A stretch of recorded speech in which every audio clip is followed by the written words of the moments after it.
Starting from the top is where I wanna be. Give everything you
Oh man, I should have finished those deep fried chicken wings from last night.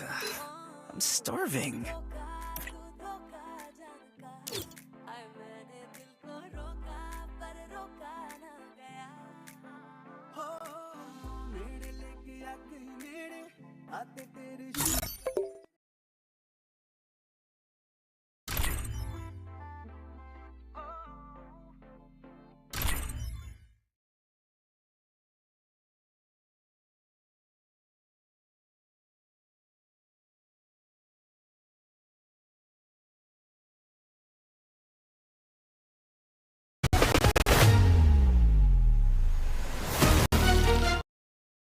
Abe, but they're not done. It's going to be Evos as well because they're the defending champions. But going back, getting a chance to crush the keys, 8 were all done by Lion. And it was, yes, gut-wrenching to see that. But that's the part of Esports World Cup. In spite of all the heartbreaks, we also have returning champions, right? Our club champion, Team Falcons, are in the grand finals. Our reigning champions, Team Evos Esports, also in the grand finals. And we also have plenty of world champions, Fluxo, Buriram United Esports, and a lot more hopefuls like Lau, MIB Alamos, all here. Lion have yesterday in match 9 during the survival stage. They just went for it. They have 25 elimination points and a booyah, 14,940 damage points with a whopping 20.72% of target shots. That is amazing. I mean, they came with a clutch, and Ethos Divine, looking at numbers also, that's not something that I'm really proud of, especially going through the year. But I think if we're talking about determination, if we're talking about what they are willing to do to actually make that back-to-back happen, they might have a slight chance. Yeah, and for Evos, they're going to be looking for Wasana to be able to perform. Something I know you've been keeping a close eye on Neptune is those skills that they're going to be using. Yeah, especially if he is given the opportunity to get to that Oscar, the Valiant Dash.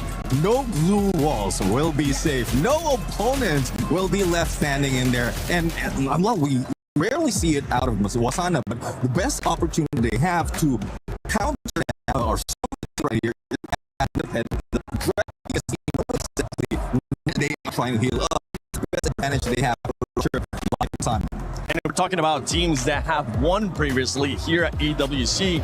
Even though it is mostly a completely different roster, we have to talk about Team Falcons because yesterday was a big step up for this squad, and they showcased that they can also get those booyahs. Yes, I am so excited because they finally got their first booyah of the tournament. I mean, yesterday at the survival stage, it proves that it's never too late, and it sent them to the 3rd position. I mean, that is crazy. 105 elimination points, and it was game 8, was it, that they got 21 elimination points and 13,200 damage points with 1,044 average survival time. That is so amazing. Now, that is a statistics that I wouldn't want to miss. And for all the squads, honestly, at one point, you might just have to say, you know what?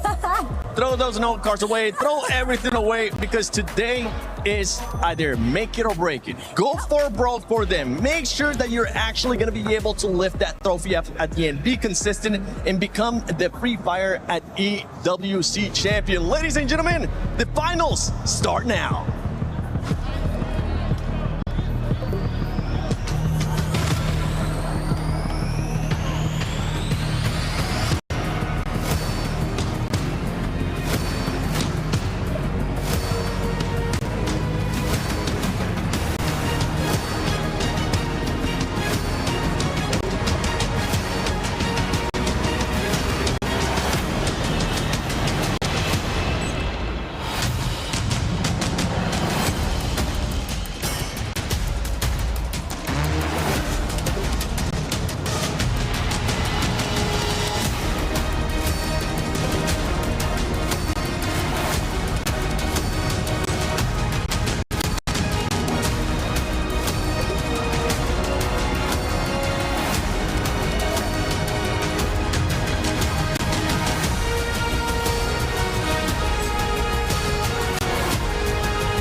It all comes down to this. Just 12 teams remain in the battle for supremacy on the Garena City Grid. Teams who have poured their hearts out on the main stage, and today they go again. So join us as we welcome your finalists to the stage, starting with S8UL Esports.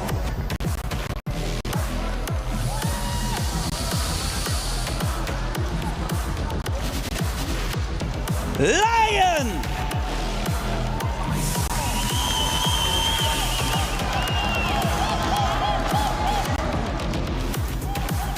Buriram United Esports.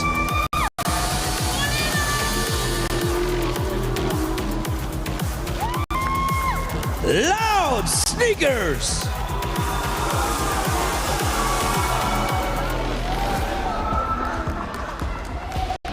AGAL.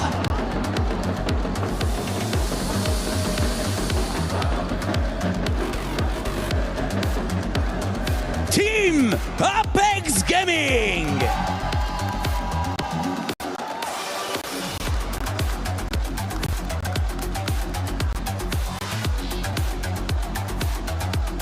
Twisted Minds.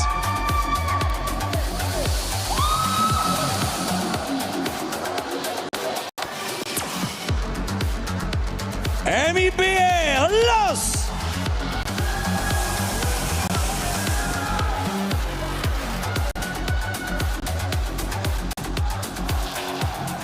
Your reigning club champions, Team Falcons.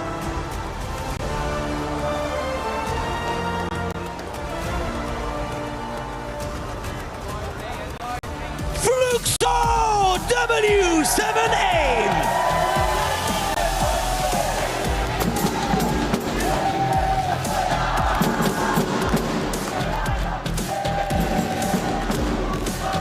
Team RRQ.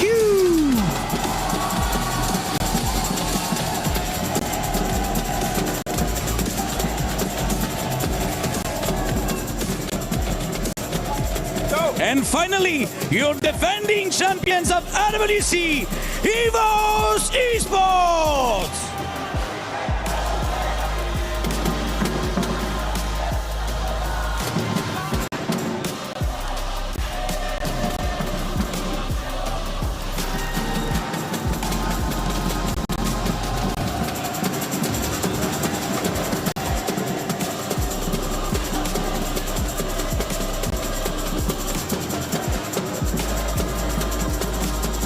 Whether you are the favorite or the underdog, you all have the same goal: to lift that trophy and claim the lion's share of $1 million.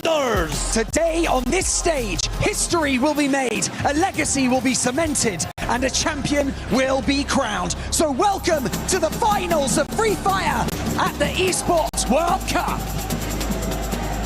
Ladies and gentlemen, this is Free Fire at the Esports World Cup in Paris. It is time for grand finals of Free Fire at the Esports World Cup. To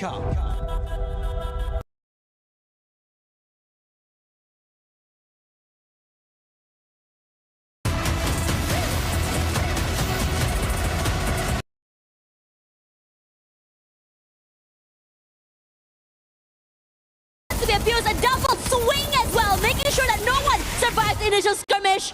And the Lions cannot survive longer. Down and out, 3 teams left. Thanks to Aim God, EVOS still survived. But the dash coming out from Falcons, that was crazy. Almost ended up putting EVOS to rest. Now, this is an ending that we haven't seen for a long time. And no full squad in contention. 3 remains. 2v2, but we are seeing Moshi, and there have been a lot of comments wherein Moshi could have been putting that much on the snipe already, but this is a place to really show up. Look at the last 3 teams. How much do they have in surviving? Just 2 each. It's a 2v2. EVOS, Loud and Buriram United. EVOS are the defending EWC 25 champions. Now looking forward to EWC 26. Loud, they won the very first trophy for Brazil, and Buriram United won the biggest in the cabinet, that is EWC. Jonah has been a heavy hitter for this game, but a box falls. Moshi, great shot coming in from the area.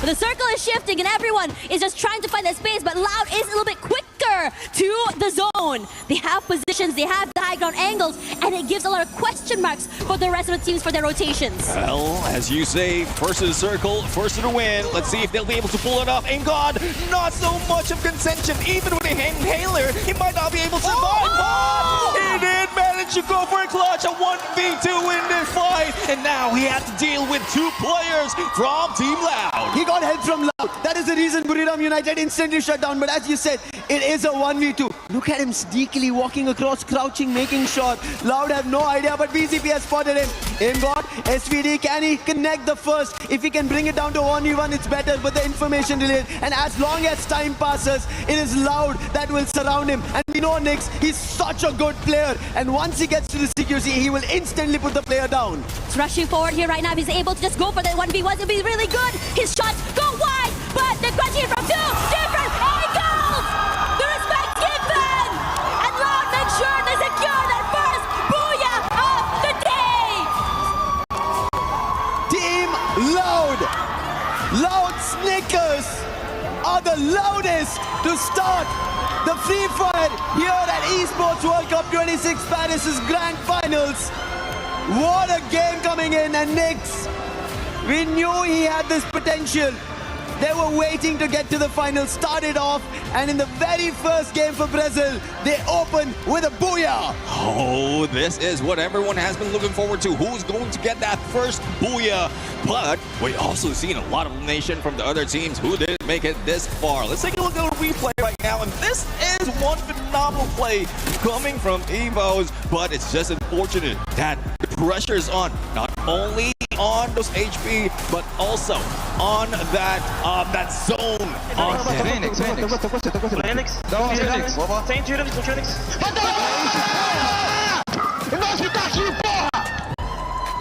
Oh no, crazy work coming in from Loud as well. I think one thing's for sure though, we all had our favorites. We saw our favorite players completely farming it out. But when it matters the most, that final moment, Loud prioritizing positioning over these fights gave them so much extra advantage to just give them not only the booyah, but those extra placement points. Yeah, they needed it. They wanted a good start. We've been seeing Loud. We even spoke about it, right? In the group they were in, they were very consistent. They ended up getting 2 booyahs to start things off. But Buriram United Esports, unfortunate for them, they had an opportunity. They should have been the ones closing it. Look at them. Without the booyah, they have 30 total points, 22 eliminations. If not for Loud Snickers, if not for Nix from that far angle, finding a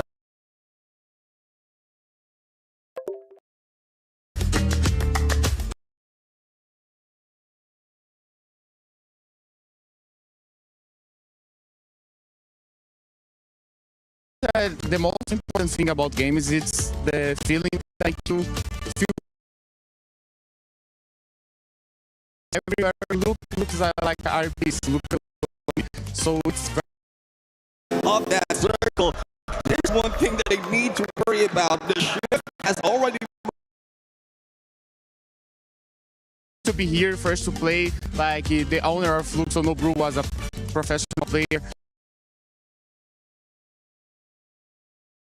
We still have Ray and Rasia at play. And look at what Pecker coming from Ray. This could be the game changer if in case a Ju moves up that hill. Do to start it hot.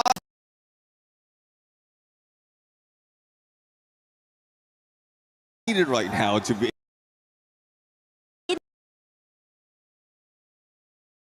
terms of booyah, but points-wise though, it's still in favor of Buriram United. After all, it is the first map, but showcasing our skills on the second map when everyone's in momentum is going to change. Yeah, well, definitely it needs to change right now because from what we're seeing, they're already 1/3 of what is needed right now to be able to activate that match point. But judging from where everyone is dropping for the flight path that we have, and you know for a fact that this is my favorite map, the skewed flight path or somewhat skewed flight path that we've seen might have forced the team to go in for those hot drops. But look at that, Luxo and Team Apex Gaming, I think they're going to start it hot on that gold course. Sahiljad is the closest, and there it is. Bullets being rattled. Mini Uzi, but also Scar on and dash from Butson. But Sahil dodges that. Glue wall being used, but I don't think he has enough resources for the very start.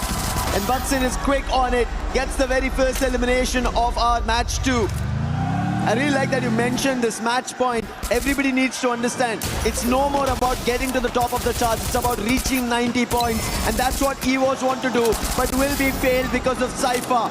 AGL also missed their opportunity just because of how Buriram somehow held themselves, because AGL looked like they were about to shut down Buriram. Yeah, I mean, the silent AGAL was there, almost getting into it. But now, with that Cypher elimination, they're now ahead of EVOS. But we'll have to see, though, because we still have Ray and Rasia in play. And look at what Pecker coming from Ray. This could be the game changer if in case Du moves up that hill. But knowing Du and knowing the potential of any other sniper in this competition, he will not be going there. It's going to be very interesting because we've seen so many resets coming through from EVOS this early. I would say around disadvantages have been, I would say, saved so many times from these teams. Regardless, as we look through the area right now, no one's really too actively going for fights. But the southern side, though, very interesting to me. While we were discussing about how the southern side would be, where teams will be fighting out, Buriram again find one more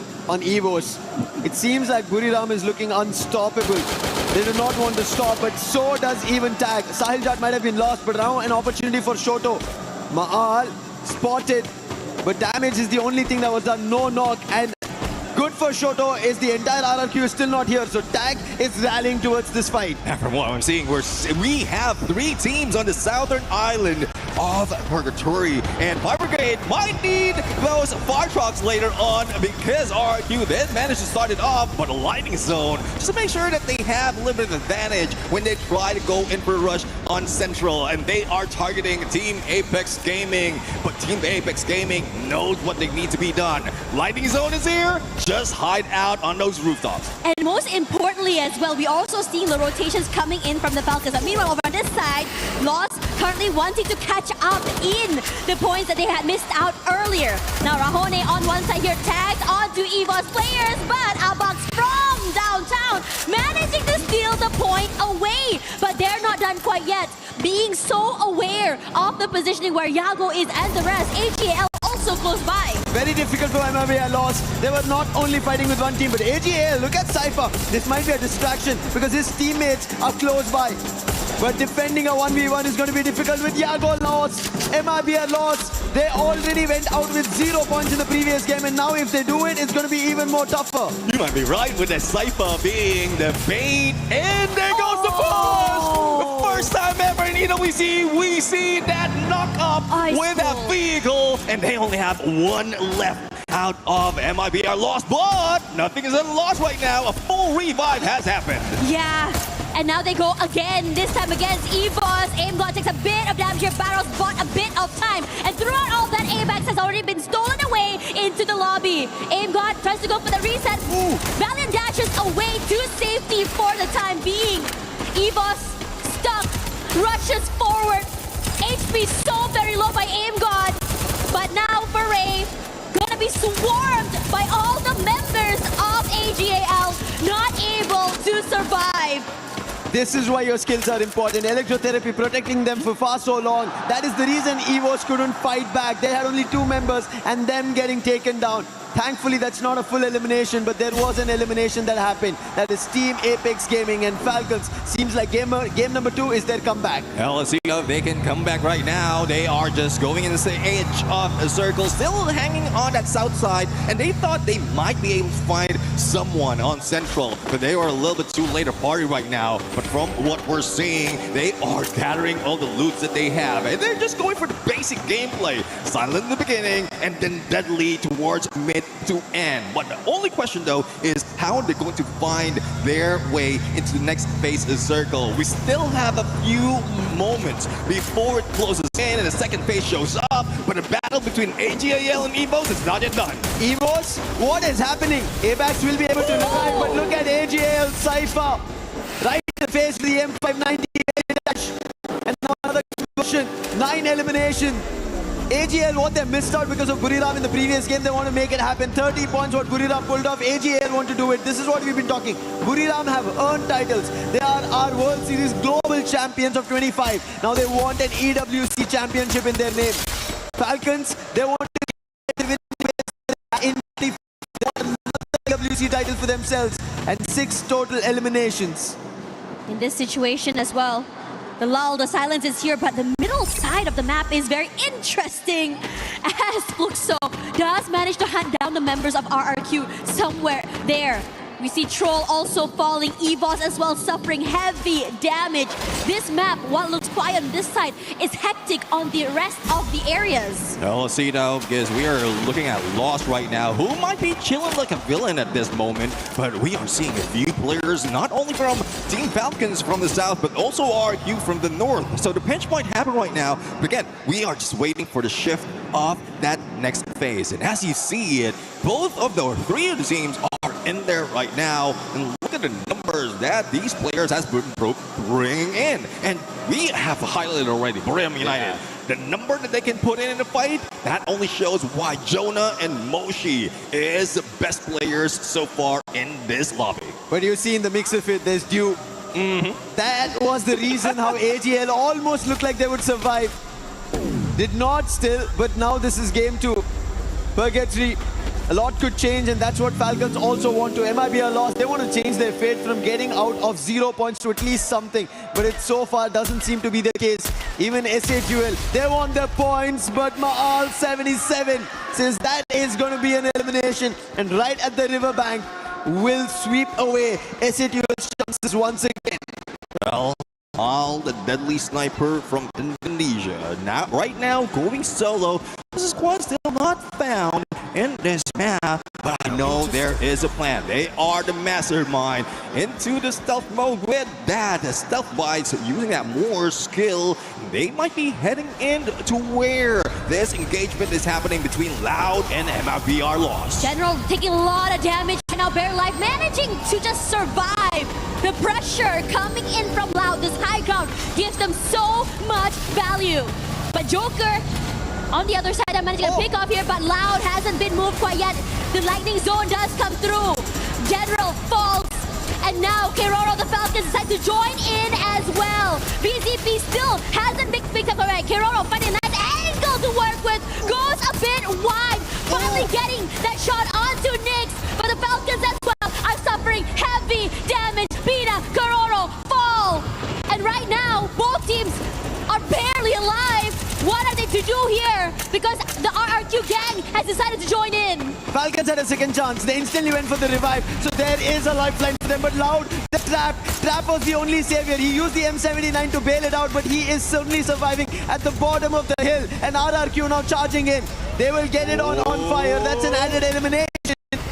Can he hold off? Can Falcons actually make a comeback? They're close by. If he holds off for the time being, then RRQ, they might get surrounded once again. Now that's one thing that we can depend on Fire. He can go for the distraction while the rest of the team is setting up. But there goes On Fire, launch pad right now, but it was Limit who was been taken down by a different squad. AGAL has inserted a coin. He is now ready to be the next challenger in this battle. But from this moment, once the third phase is closing in, we expect the teams to slow down, but I guess they are chasing and hungry for those points. You want to be able to keep up. Again, we started this map 1/3 of the way to match point. You don't want to allow a team to run away with that. We talked a little bit about Buriram United having a quiet start.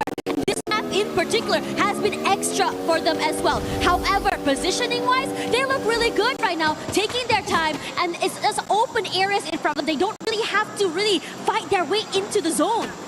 Fighting is the only name of the game today. Everybody has to, because of the match point condition that they have to fulfill if they want to become the champions at the end of the day. Fluxo, not the best start that they have also had here in Purgatory. How do they get out of it? They go back towards the vending machine to recover their players first. A revival point is also close, but they have enough points and they will get the player back up. 4 all strong together. Now so far for Fluxo, they do have 3 of those team boosters put up, and one of which would be the out of zone buff. So that's one reason why they can soak outside of that circle. But there's one thing that they need to worry about. The shift has already moved to campsite, and we've seen AGAL already holding on, taking a high ground, and this is deadly, especially in this kind of situation. Same goes for Evos, and Russia is just waiting for the opportunity. Might be able to pull out that launch pad. A little bit of exchange though. Hands it over to Ray, just in case they need to pull out. They will be able to do it and fly away. The situation here, the wait is on. I mean, both teams very, very comfortable in their little corners of that map. I'm just waiting for this initiation to happen now. Now, looking at everyone right now, the Lion, plays from Fluxo and Lion, later on rotation, would be interesting to see, but Abe pressuring the members onto the other side here. No one is truly comfortable, regardless of whether or not they are in the zone. RQ is happy they got this spot. Falcons left it and the circle still keeps the position of the containers and they will keep it. AGL, however, they know about this position. Falcons, because they left this position and moved towards the vending machine, they also have an idea. So right now, RRQ have to be wary that their enemies in the closest surroundings, especially out in the open, anybody could target them. But targeting, when we speak about it, Twisted Minds, they did that in Group B and took the top spot. And now what do they do to get those points? Well, let's see though, because they are very close against Team Falcons, and also Trap from behind, and they get the next phase of circle, so no one will be moving away from campsite. But for those who are surrounding as well as jumping in across that river, trouble is brewing. Grim United against Fluxo once again, and let's see though who's going to win. The Lightning Zone has been triggered, and no one is moving that much because they don't want to hit by that bolt maker. But from what we've seen from Fluxo, they are just holding their ground, not letting Brim ride it in. The gatekeep is on. Yeah, the high ground here is good, but Wasana great to take away that space, and they are going to collapse. Great work from Fluxo to take away that space to keep the rest of Buram United at bay. MT7 just now almost getting knocked down here, but I'm loving the fact that they're so patient in keeping them away. Now, Buram United forced to reposition, but meanwhile, for loss, gonna take this fight head on against AGAL. It might be a loss. So far, still no eliminations, but they're close to AGAL, who have the highest in the lobby, 11 in total. Can there be more for AGL, or is it going to be vice versa? It might be a loss. Open up with their very first. Damage being done. Valiant dash being used. Rigby with the Bison finds Barros. That is the opening, and they're all stuck inside the aaye. This is going to be difficult. Cypher also caught out. Surrounding with the glue walls. General jumping across the board, and Rigby finds another that's nameless. And then the last to answer with that AGL will be put to rest, and MIB a loss. Turn the tides. Oh, stuck in one trailer when they thought they will be able to go for a pickup, and with one glue wall, they do have the windows open. But speaking of windows open, window is opening for Team Falcons, especially with limit on those knives. And same goes with Twisted Mind. And who is the target? The one and only Wasana, who is just going solo right now. And that's 1 out of 2 remaining players. Make that one or none about 1 remaining players out of Buram United. Yeah, cannot really move, but Moshi is still around. The question is whether or not he's going to be able to survive all the way till the end. As for Twisted Minds, they have all the idea in the world now to take out Trap, to be able to take away space from the Falcons. Now, it's going to be difficult. You don't know where exactly everyone's going to be. The lack of information keeps the players at bay. And while all that is happening, Joker had already been knocked down there by Made in Brazil loss. It might be a loss. They needed this opening, they needed this start, and now they're getting eliminations. But the next best team after AGL going out is going to be Twisted Minds with 10 eliminations. But RRQ, they instantly get put down. What was this by Fluxo? Butson, MT7, all of them together put RRQ out. And now Twisted Minds, they have another challenge with Falcons throwing the mentors. 6 teams remaining, 4 full squad in this fight. Twisted Minds still holding on, gatekeeping Team Falcons not to get in. But on the other side, Moshe, the final player from BRU, will take it down. Now the battle is not yet over. It is MIBR against Fluxo right now. But from what we see, Bunsen is just that aggressive F590 hand, and the rest of the squad is just waiting. They split up on a 2-2. Fluxo, they need this chance. MIB a loss on the other end. Rigby, the man who was finding the openings, he's been taken down. Yu is the one, but Glue Wall will protect. They will be able to bring the player back up, but there is MT7. He puts the player General down, and Fluxo are turning this against their own counterparts from the region. Confirmation on Rigby. Ravan and Yago, the last survivors. Bobs is down. This is an opportunity. But Sen with a dash. Instantly trying to put one player out. But he will get out with the max 7. Coming down to a 1v1 and it's MD7.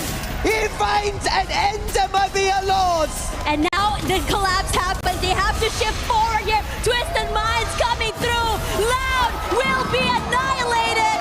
And somehow throughout it all, Twisted Minds' patience will be rewarded with a booyah. Patience truly is a virtue. No, they didn't really rush in against opponents right there. They know the timing that they have to take. Even got a few elimination from afar. As I always say, aggression from a distance. And this is where they can get all those points. The only question though is it enough? Yeah, is it enough? I think that's the question everybody's asking themselves. How many points did we acquire? Where did we end up? Especially because in that last fight, right, except for Twisted Minds who know they got the booyah and they have 12 points, everybody else is wondering, is our elimination as well as placement points enough for us to get back towards the top 5? Because I think at the end of game 2, that's what they have to think about. And it's a good story as well for Twisted Mind right now, because imagine, ending the previous map or starting this current game, with only 5 points. So they need that additional 12 points from Booyah as well as any elimination that they managed to pull in that game. But I'm really looking forward to some of the shuffle that will be happening on the leaderboard in a bit, because there's a lot of engagement that we've seen from that match. We are starting to see, I would say, the consistent teams really just rise to the top, right? But most importantly right now, I'd like to say that despite some teams not being able to come play or at least shoot back in map 1, are starting to rise again in this map. Posso falar? Agora. Pô, bate no X4,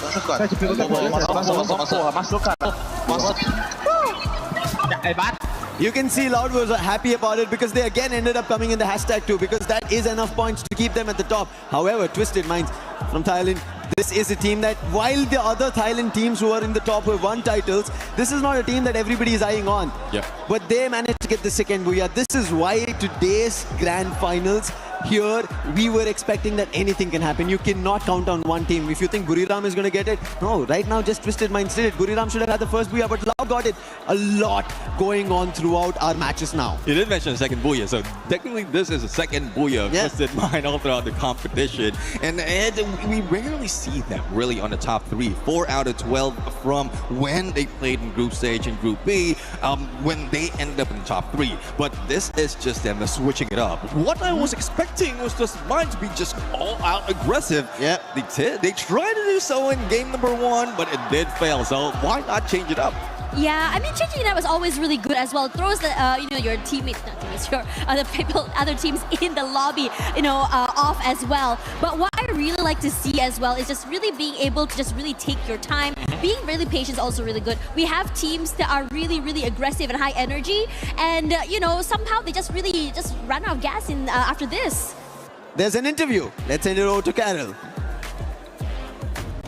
Hello everyone, Carol Bombshell here. It's a pleasure to be here on stage with you guys. Are you guys enjoying Free Fire? The first 2 matches was amazing, but not as amazing that was for this guy over here.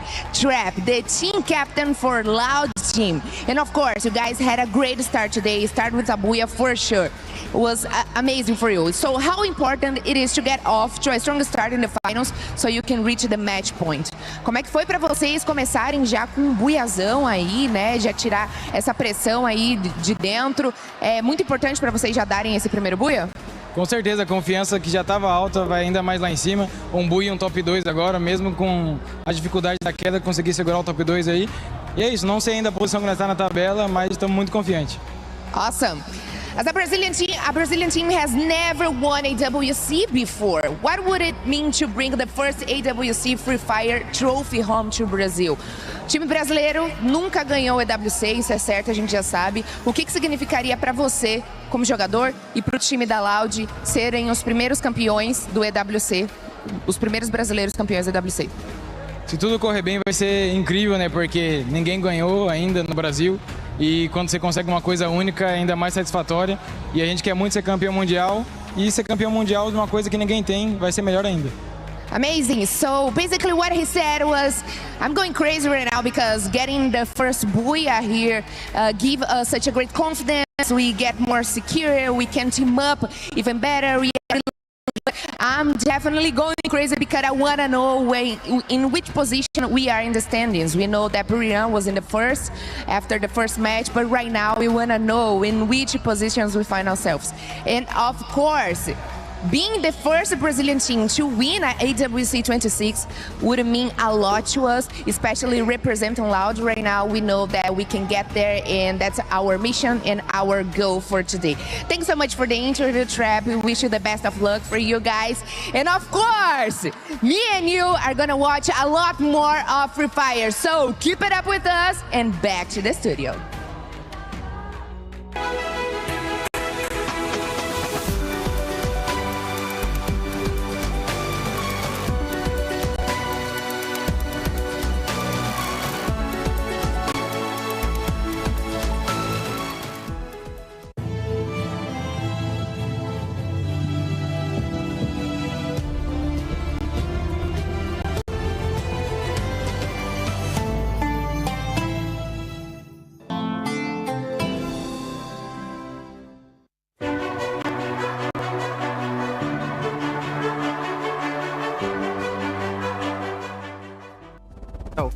रुक जा Jack रुक जा आने दे एक ही है ला ला ला ला ला ला ला ओए 3-3-6ได้มันเหลือแค่3ตัวแล้วก็ต้องขวาสวยกูรักให้สวยซ้ายดาวยังเหลือซ้ายลงนะยาวดิมึงก็เกี่ยวดิไม่ได้มาแล้วเว้ยแม่ยิงหัวกูดิ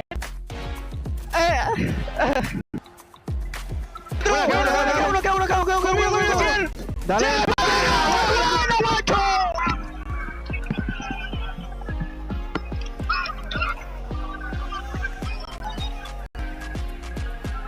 Ooh, look who's here if it's not MT7 and Iago, the two best snipers in Brazil. I mean, of course, we have a lot of best snipers in Brazil, but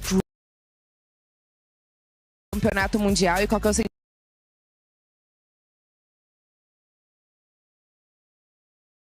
Have a behind the scenes camera in our green room.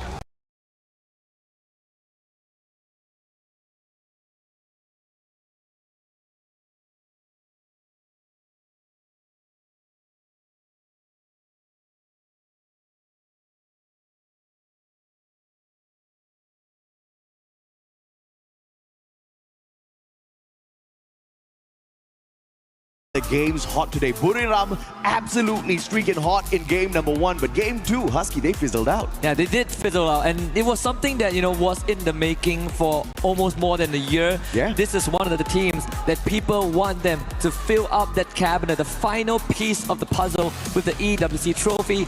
But last year, they didn't even hit the threshold to win EWC in Riyadh. And right now, they are a third of the way there. They are more than 30 points towards the threshold of 90. I think a couple more good rounds, give it 2 or 3, BRU, they are going to be in a prime position to take it all back. And it looks like we are ready for our game already. At Shrines, do we get a hot drop? Because we know EVOS as well as MIBR Loss usually do drop by here, but thankfully they will choose the foundation instead, and MIBR Loss will not be disturbed for the time being, but they cannot take that for granted because a potential rotation from EVOS, as they like sticking towards the outer regions of this map before hopping on towards Refinery. And Refinery, on the other hand, is conquered as usual by the kings of Refinery themselves, RRQ.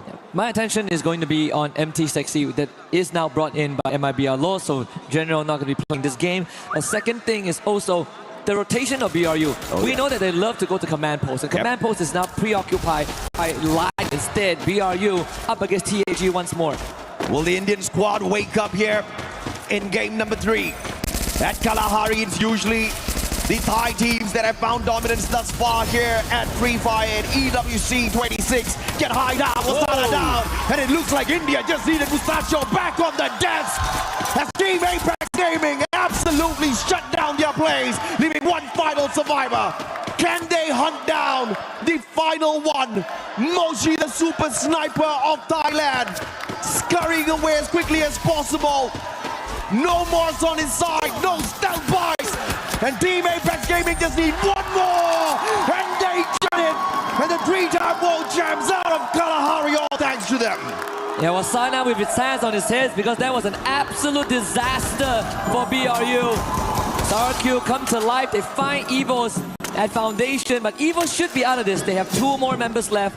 The UAV does ping out Ray. He does have the hook gun in his face, but not much cover to work with, so this should be the 3rd confirmation for the Kings of Kings. But at least, unlike BRU, Evos, they have a 2nd win in this game. A little bit of a civil war here between RRQ and Evos. But the Team Apex Gaming, who were literally at the very bottom of the leaderboard when we started, can they continue to rise up to the top? They have no idea who they took down. So I don't know if or not it's going to be a huge confidence boost for them. But as long as they can maintain this momentum after winning out that initial gunfight. Loud up against Falcons. On the other hand, Nix with the backstab. And you've got Wakta from the front with a VSK. They got that done absolutely well. And now they're going in for the chase. Karora's going to be stuck all alone here. Icewave's not going to find the tag on him just yet. But Trap cutting down the distance here. Max 7 in hand. Karora's about to be popped. And he puts him down on the ground. Beautiful play so far from the Brazilian squad. Now, no doubt of that for Karoro. Trap did say during the interview with Karo that they are feeling really good after the first booyah. And they have been local champions multiple times. And one of the things that is missing is this EWC trophy and the World Series finale. Oh, but yeah. at least for now, RRQ, also a team that only finishes 2nd. They're definitely looking to break that curse here on Paris stage. A bite around the corner. That's going to be Joker down RRQ with their 6th point. Yeah, easy takedown there. Lion left their player all alone outside just for a little bit of a distraction. And this was that replay, a phenomenal performance from Shoto. And he just shut down the hopes of Buriram in the 2nd game after, once again, a fiery start for your 3-time world champions who have never gotten the first spot here at the Esports World Cup. They get taken out of the lobby prematurely. Evos, on the other hand, Lion after Lion, they'll hunt down. We just saw RRQ find one earlier. Either way, Lion's not doing too well. Yakos can see the shots from the back. Man does not have the Morse at this point of time. They're going to be regretting bringing that Skylar in. But it is what it is. SHUL, on the other hand, bumping into yet another Brazilian squad out there. Yago with sliver of health and nameless AGAL from afar, cutting down the distance, slowly catching up with them. And perhaps this 3rd party can allow SHUL to pull in a couple of revives. Let's see if Bunny can make that rescue mission happen. MT7 could get pushed right now by Twisted Minds. Bob wants to provide long-range support, but he's getting pinned down as well. Twisted Minds with the pieces in place, getting knocked down from afar. Is Bob delivering on the platter? Twisted Minds stopped in their tracks. Yeah, you sit on my shoulder, buddy. I'll pick you right up. Diamond brought right back in here by the pass, and Bob's caught out. Diamond, beautiful play off the top of the 10. M24 in hand, but Exposi looking for the vending machine. And Butch is in. Will be able to take him away. The guard of the vending machine failed on his mission, and Twisted Minds don't get to take the squad out of the equation just yet. A big clutch there from Butcherson. But earlier on, when we saw BRU get wiped out, it freed up command post, so Team Apex Gaming now have full control of the southern side of the map. Lion not in a good spot as Evos catches up to RRQ. Again, the rematch! The young gun of RRQ is the one that gets the drop, but Evos prevails. And they lock in their 5th point. Now around the corner is going to be a troll that is isolated. Ray finds that finisher. Yeah, you can't roll the one and only Evos. 6 eliminations in hand already. Unfortunate for SHUL, they were all spread out on the battlefield.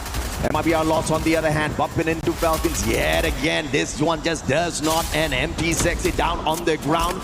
Round A7 on a high ground here, has got the Winchester in hand. Pina in shooting distance, in the crosshairs of Raone, but he does not get the job done. He has to be pushed off here.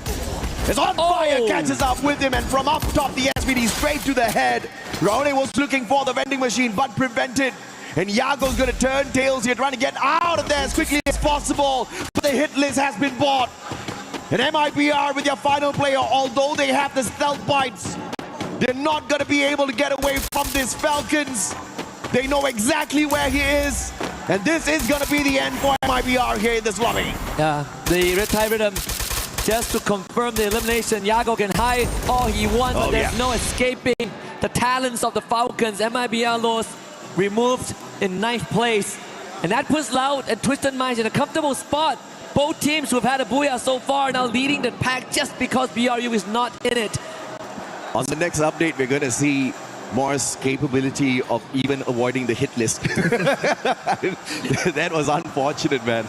We tried to stay hidden, but got exposed in a totally different way. Brilliant play, brilliant strategy out of Falcons. And now, Twisted Minds versus Fluxo. Bob's MT7 as the rest of Twisted Minds use the zip line to cross the battlefield. Diamond has got MT7 in his crosshairs. MT7 on the other hand, focusing on the airdrop. They want to make sure they've got the weapons of choice to take on Twisted Minds as well as the utilities, but the Bass with the advantage. M590, oh, needs another one. Almost messed that up.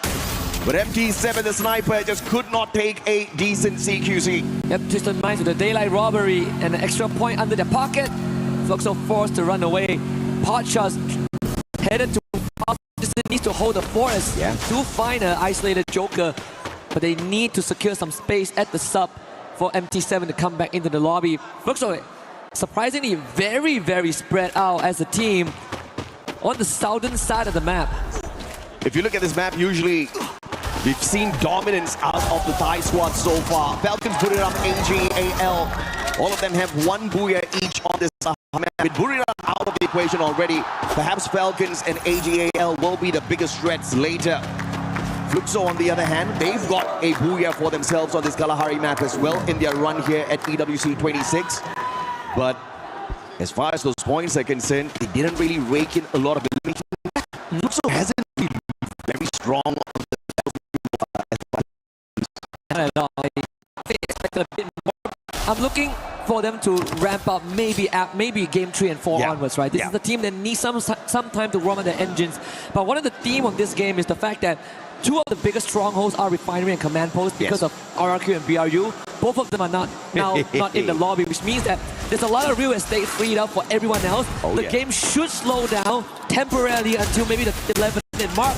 And until then, we're going to see stragglers being picked off left and right and then brought back by the vending machine. That means to be some free points for the teams who managed to find these eliminations. But he tried his best there to get to the vending machine, but unfortunately the Valiant Dash used against him, not really to disable any of his defenses, but just to cut the distance down. And Exposy finding Jack as well, and now SHUL left with one final survivor. Can India find a way to get back into this matchup through this squad? And Team Apex Gaming, on the other hand, started off really hot up against Buriram. They've been silent so far. AGAL finding the Brazilians. Loud, and a grenade M79 up into the top floor. Trap will be pushed down by the M590. And that starts off a big one. And that's a massive advantage because that's the player that had the M79 on the side of the Brazilian squad. Cypher traded out. Deal with the shot from afar with the M82B. And they dismantle Loud with that play. Perfect execution from AGAL. I think there was a bit of a miscom there from Loud, tried to run down the stairs. The trap absolutely caught out. Not really sure the plan was, but Cypher with the execution on the back, see you deal there. I think the play that was supposed to be 79, we set that lower ground, and then of course those grenades to take out the players from the front lines. But unfortunately, before he get in position, he got shot out of the spot with the M590. Beautiful play out of Cypher at that moment. Against EVOS, both teams know each other very well from the South region, and it is EVOS now leading with the eliminations as well as the Twisted Minds too far behind them.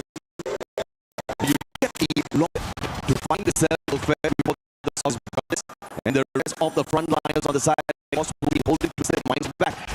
Right after he gets shot by the player on the side of Flux, most probably empty. He was called for the maker. So now, Twisted Minds with one play that does not manage to get the first stop out of the Valiant Dash. All but it was that was real battle that gave them the bravery to step into the battle. But still and Rush needs to build a team out right now. Night Rush beyond on his back. Goes about Twisted Minds.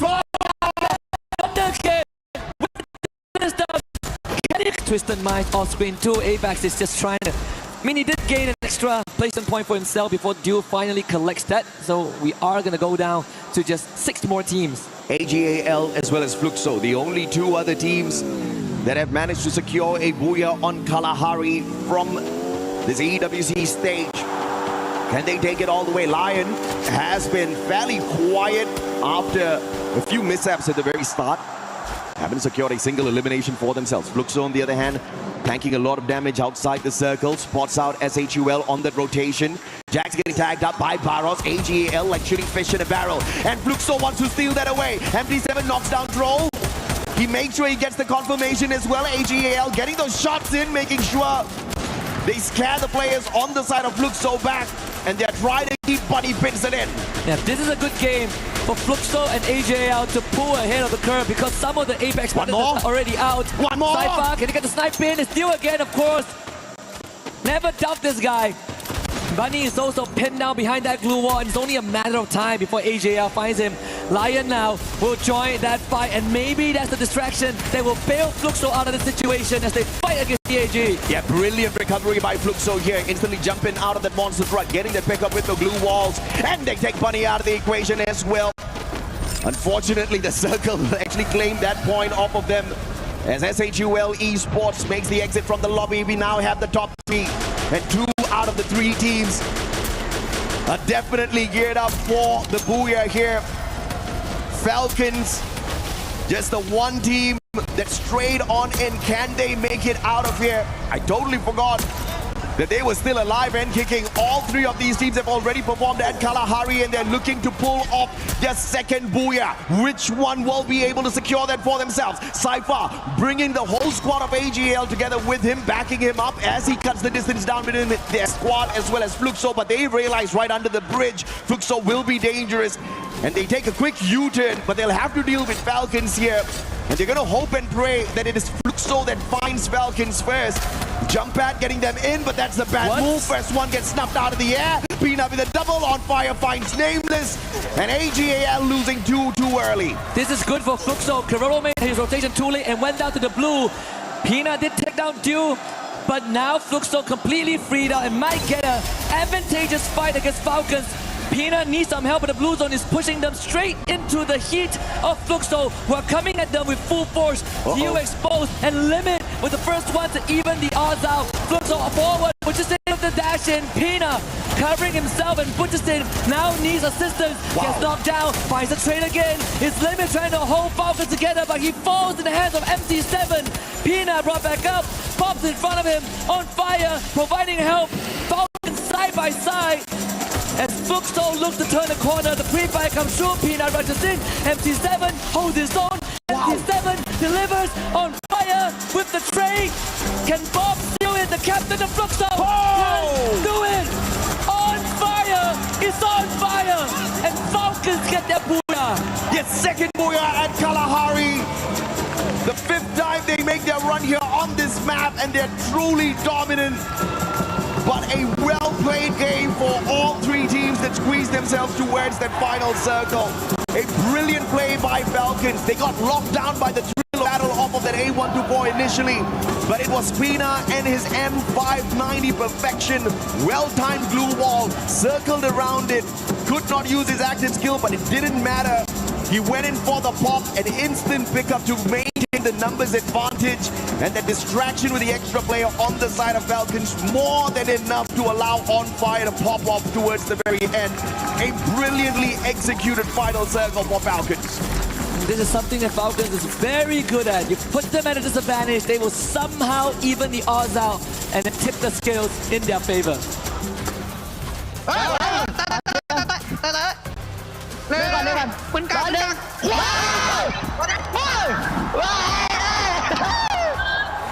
And you see the prioritization of the Diva there as well, and that's exactly what got them that instant pickup in such a dire situation. Without the focus on Diva, I think they would have been wiped out already, and that's exactly what makes these passive skills so important at a level like this, Husky. Absolutely, and because of that, Falcons get themselves 28 points from Kalahari, but Fluxo and AJL, they're not too far behind, right? 21 for Fluxo, 19 for AJL. These are the teams that actually needed these points the most with BRU and Loud Snickers out of the equation early on, and now we should start seeing a bit of a separation from the top 6 and the bottom 6 because it's starting to look like it's a top-heavy game. A great recovery for Team Apex Gaming as well. India had a phenomenal run yesterday. First 2 matches, not really on their side. This is the game they wake up on, but SHUL still lagging behind a tad bit, but at the very least, not at the very bottom of this leaderboard for Kalahari. But on the overall leaderboard, I'm fairly sure they're still at the bottom. They need to do a lot. They have to hope and pray and because you very well know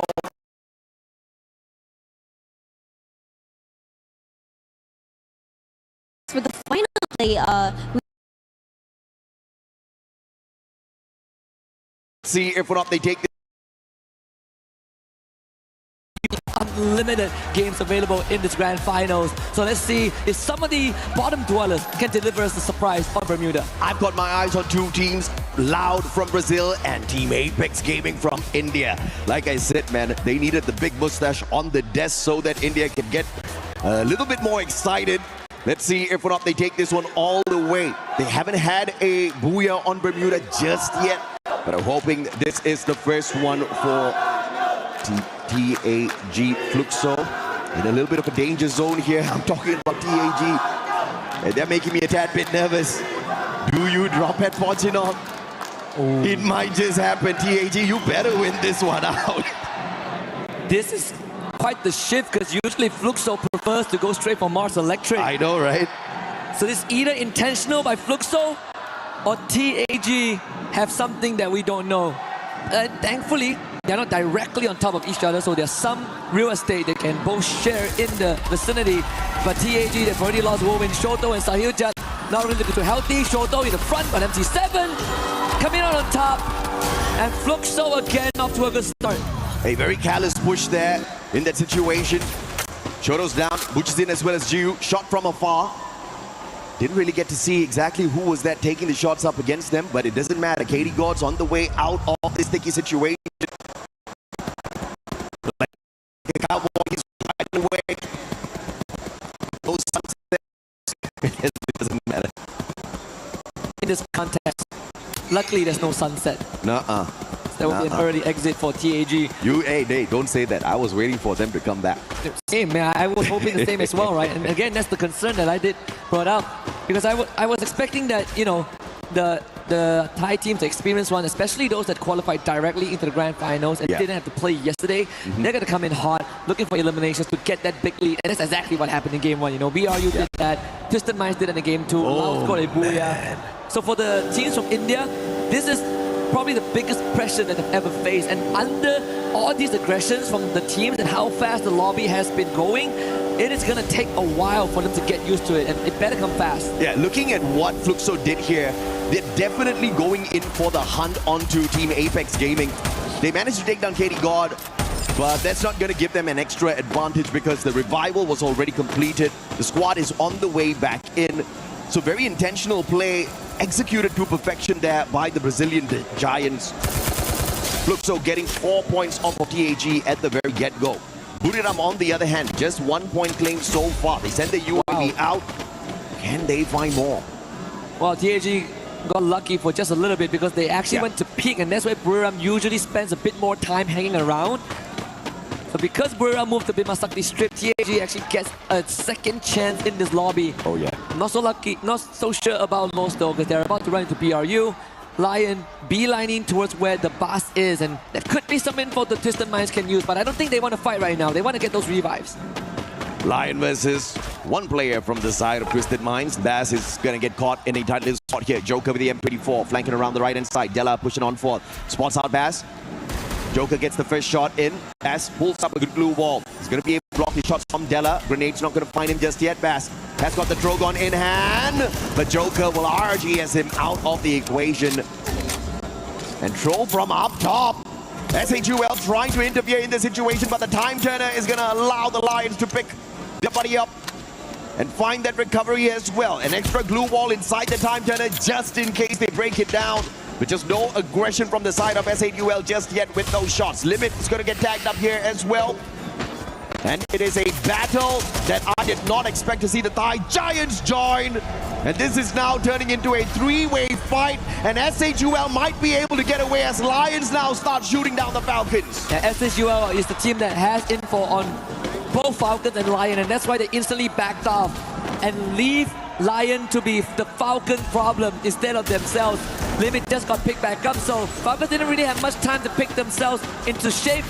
But there's still a trade between Lion and Falcons. Karo finding Game King. That is the back broken on the Lion side. They no longer have the anchor, and Lion will be forced to split up. Brilliant play, brilliant counter by Falcons. Although they were in a tight little spot there, using the jump pad to see if they can pull away some numbers from that equation, intentionally or unintentionally help the Indian squad of SHUL survive. And the Lions didn't go in for the pressure since Falcons got a couple of numbers off of them as well. Now the Bears still under pressure. This time it's EVOS that finds him. And that's about it. What a turnaround. M1917 gets the knock. Can he get the confirmation? No, he gets the double! Can he get a triple? Locked down by the thrill of battle. The flank comes through from the back. Good glue wall. And he gets the elimination. The best, you monster. Absolutely insane play there. Hunted down by the entirety of EVOS and comes out with a 2-0 head-to-head so far. And the entire game, one more? He has been alone. He has been isolated. And finally Ray takes him out. But it did come at a cost for EVOS. They are forced to soft reset. Good anticipation for Ray there off of the BSK. Silejet in the vehicle. A disadvantage up against Strap as the Woodpecker. Kenny got, and now they're all spread out on the battlefield. Twisted Minds right above on the revive. Don't tell me he's going to drop right in here. That might be the distraction that Team Apex Gaming is going to need. SHUL on the other hand, up against Falcons. In this compound, Falcons have got the high ground advantage. Limit, Riptide Rhythm sent out already, so he's on cooldown for the active skills. Jack's going to be spotted out from afar. Pina quickly repositions towards the lower ground. They pulled out the Painted Refuge off of that Steffi earlier on, but no nades were sent from the side of Falcons. So that could be the active wasted. It's a 2v2. Time Turner used a little premature. That's a goes for the doozy. And the follow-up will put Falcons out of the equation. SHUL still alive. Stuff from Tro with the Car 98 and the cluster to set it up as completely scattering line of Falcons right into the cross of Tro. And you want the Indian team to step up. I think they're granting your wish as they were chasing down isolated members as well. It could put them in the spot and the more games in the finals with Falcon. Club from afar. Unfortunate. Exposi brought right back in here. Twisted Minds continuously on the revives now. Shoto, he's returned tails and get the heck out of there. Because you've got two players on the side of Twisted Minds with a high ground advantage, and Diamond has the VSK. That's it. He tries to get away. Diamond, are you going to miss all of those shots? Shoto, one more. Some luck is keeping him alive, but finally taken down. Took too long for Diamond, but finally sorted that out. Longer than they needed. Exposi, he is running all the way from peak to join his teammates. Vovin is still up, but this vending machine is so far away. And Mill, I think that's where he's heading. We saw the Dinoculus being used earlier on, but it also could be from AJL to make sure that there's no team coming in from the eastern side. Yeah. SAUL have been duking it off with BRU for quite some time. Let's see if Bunny can come out on top. The glue wall all go down at the same time. Is Bunny against the captain and Jonah Besson. Man, I mean, Jonah's a monster always, but in that situation, he was definitely outnumbered. The rest of the players from the side of Buriram is having the crosshairs on him from afar. Moshi spotting out Jack as well, but Jack, with the Valiant Dash, will be able to put a little bit of a distance between himself as well as the Super Sniper of Buriram. But the rest of the SHUL players are not out of the woods just yet. Spotted out by Buriram, Jonah, as well as Get High XL out in the open. Troll has got the Car 98 and the VSK. Oh no. The quick scopes will get him absolutely nothing. Perfect defense off of Buriram. On the opposite end, we've got Loud bumping into EVOS. Yeah, he doesn't see Jonah with a stealth Lion, so that could be dangerous. EVOS here. Is it another three-way fight? If it is, could even be a four-way Husky. RQ joins it. You call it. There you go. With the snipe onto BZP. Abax is going to try and capitalize on this, but he's going to be pinned down in this warehouse as well.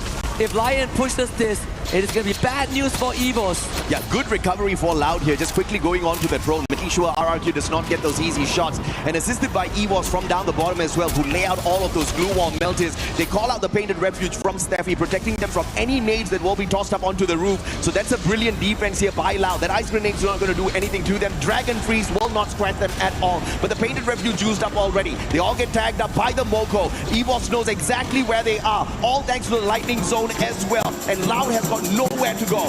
They're actually trapped on this roof. But the good news is that it is right in the center of the circle, so they still have some time to plan their escape route if needed, or at least just hold here and wait for the other teams to take themselves out.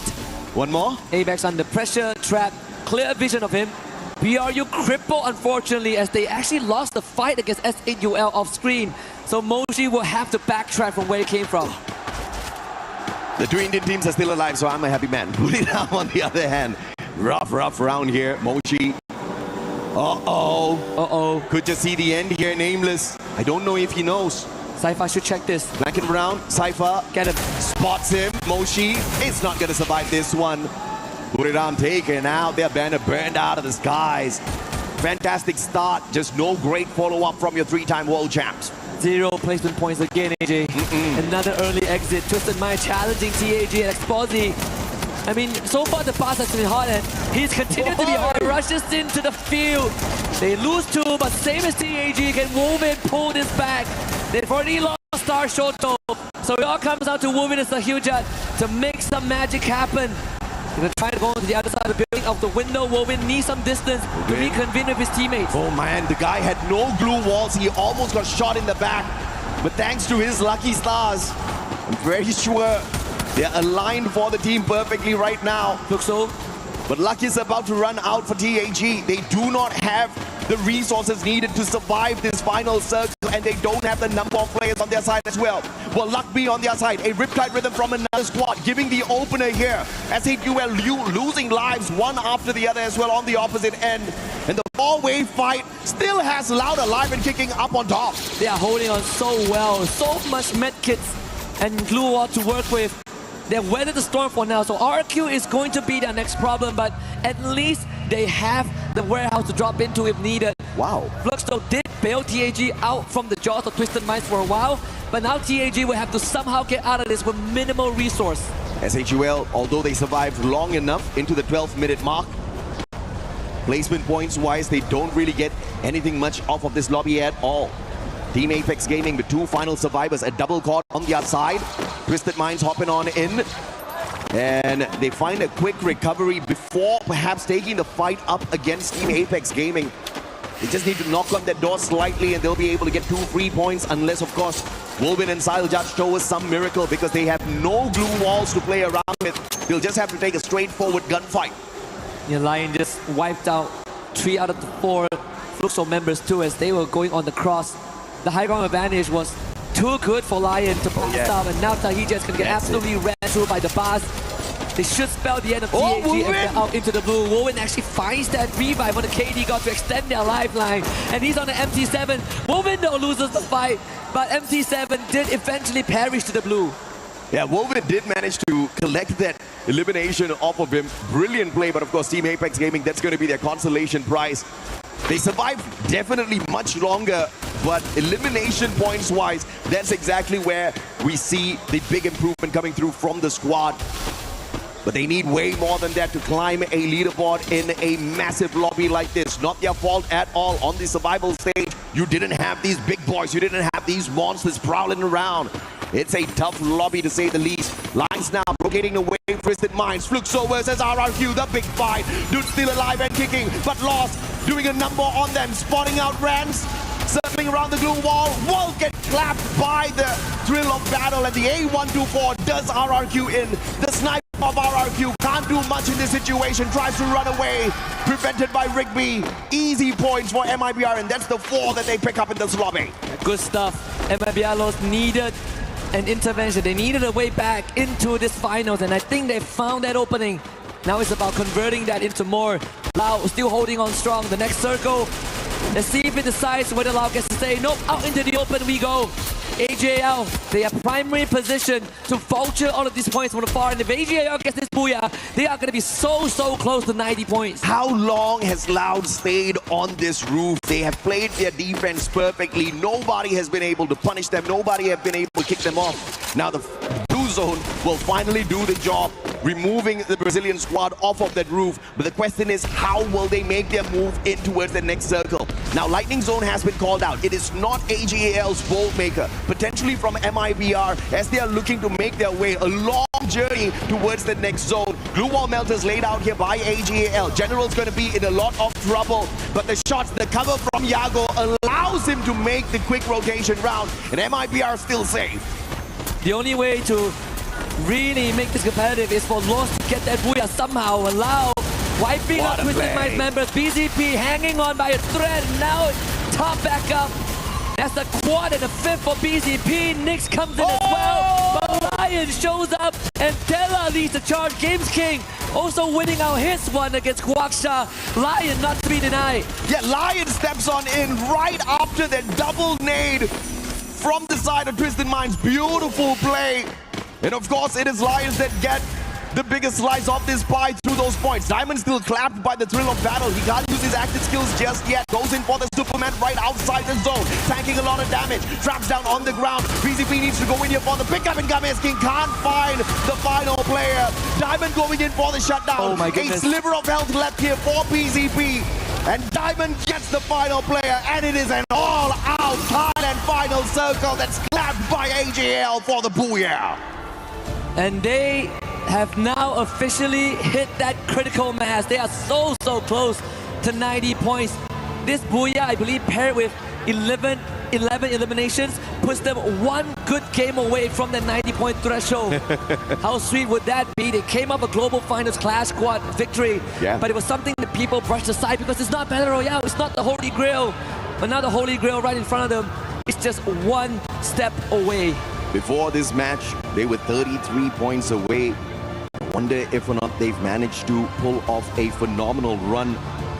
I mean, if you look at it from the grand scheme of things, these three Thai squads, Team Falcons, Twisted Minds, AGAL, they didn't really go all out in the first game like what Buriram did. But right after that, you see the consistency out of these boys.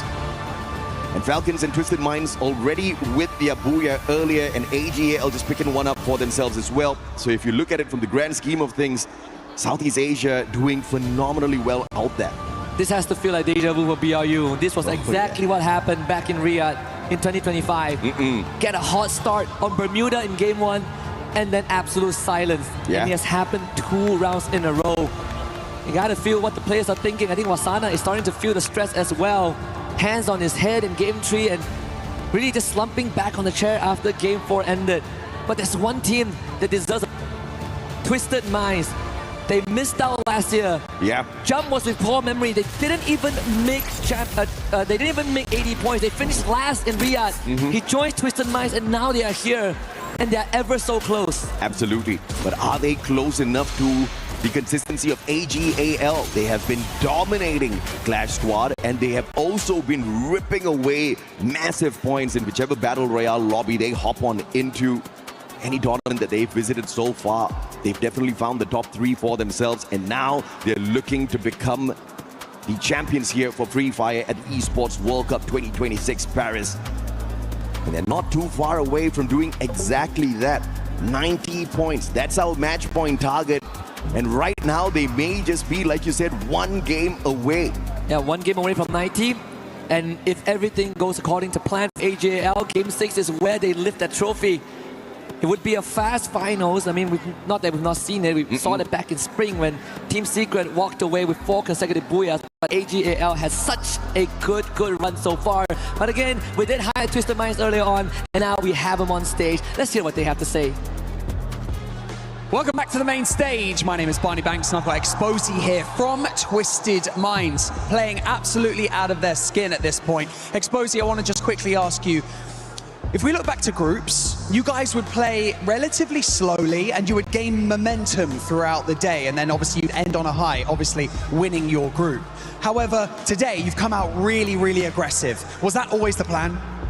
ก็คำถามแรกนะฮะ ถ้าเกิดมองย้อนไปนอนกรุ๊ปสเตจเนี่ยฮะตอนนั้นเราเล่นกันแบบว่าค่อยๆไปเรื่อยๆแบบว่าไต่ขึ้นไปเรื่อยๆแบบเงียบๆจนสุดท้ายแล้วเนี่ยเราจบที่1ของกรุ๊ปสเตจเลยนะฮะแต่ว่าพอมารอบแกรนด์ไฟนอลเนี่ยฮะพวกเราฟอร์มของพวกเราออกไปทางร้อนแรงแล้วก็ aggressive ค่อนข้างมากเลยเป็นยังไงบ้างฮะตอนนี้ก็ดีครับทีมได้ปั่นจักรยานไปหอเฟลก็เลยเล่นดีครับ Yeah actually like the reason behind like our aggressive style is like because we got a chance to like ride a bicycle to the Eiffel Tower so we have a lot of energy to play today because you rode a bicycle to the Eiffel Tower. That's pretty cool. Let's talk about the current situation that you're in right now on the leaderboard, okay? You're from one of the strongest regions coming into this, alongside the likes of Falcons, AGAL, yourselves as well, and of course, Buriram United Esports. How does it feel right now to be sitting, towards the top of the leaderboard, almost leading the charge? ก็ถ้าเกิดมองไปที่ลีดเดอร์บอร์ดตอนนี้นะฮะเทียบกับสกอร์ของทีมที่มาจากรีเจียนเรานะฮะไม่ว่าจะเป็นว่าฟาลคอนนะฮะบุรีรัมย์หรือไม่ก็ทีมอื่นสวิสเตอร์มายหรือว่าอื่นๆก็ตามนะฮะคะแนนของเราตอนนี้เนี่ยค่อนข้างโดดออกไปทีเดียวแล้วก็ตอนค่อนข้างสูงแล้วก็เกือบถึง90แล้วนะฮะรู้สึกไงบ้างครับก็รู้สึกดีแล้วครับทีมเล่นดีก็ฝากคนไทยเชียร์เยอะนะครับ Yeah, I'm very happy and very satisfied for the result of our performance and hopefully like all the Thai fans and everyone around the world keep supporting them to the end. Well, finally, before I let you go, I just want to ask you what it would mean to you and your teammates and of course your community watching to lift this incredible trophy that you see before you. คำถามสุดท้ายนะฮะก็รู้สึกไงบ้างฮะแล้วก็คิดว่าแฟนๆจะรู้สึกไงบ้างในนาทีที่เราได้ยกถ้วยรางวัลนี้ขึ้นมาฮะดีใจครับซ้อมมาเหนื่อยก็ถ้าทำได้ก็ดีครับ Yeah, very happy like because like we going so hard for this year like we giving everything we got and hopefully we can finally lift the trophy.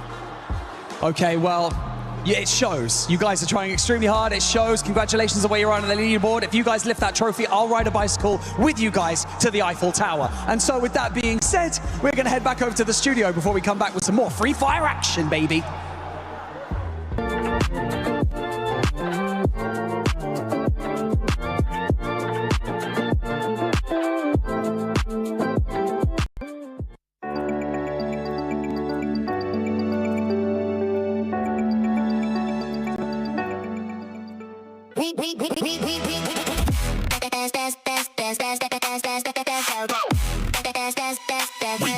Esports World Cup.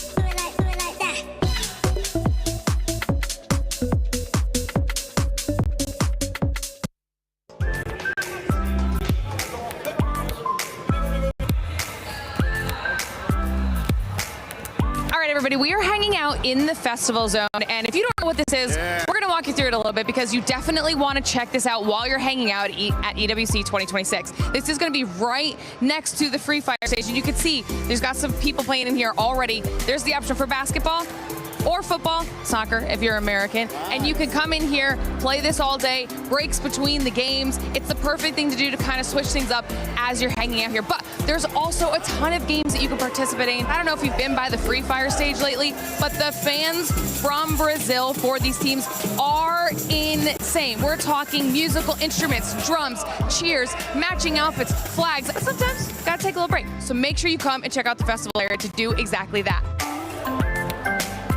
Another very helpful thing to check out while you're here at EWC 2026 is, of course, the venue map. Now, might sound a little bit simple, but I'm going to walk you through why this is going to be so helpful. This is how you're going to be able to navigate the entire location, and you'll be able to keep track of how everything is going. It's going to be one of your best resources here at EWC 2026, so make sure you check it out. This is one of the games that you can play here at EWC 2026. This is your opportunity to potentially win some EWC 26 merch or even tickets to one of the events. All you have to do is come on over, take a spin on the wheel, and if you hit the right number, you could be going home with some pretty cool prizes.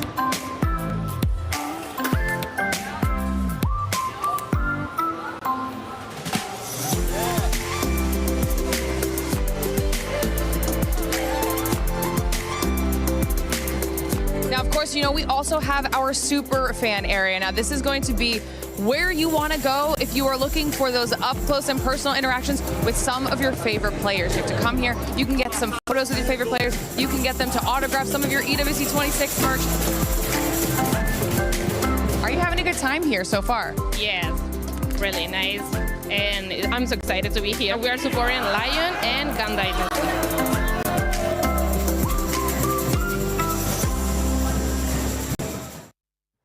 Seeing glitter spinning that wheel reminds me of what's going on right now with that leaderboard from last time that you saw us. That leaderboard has been spinning because at one point it was Buriram.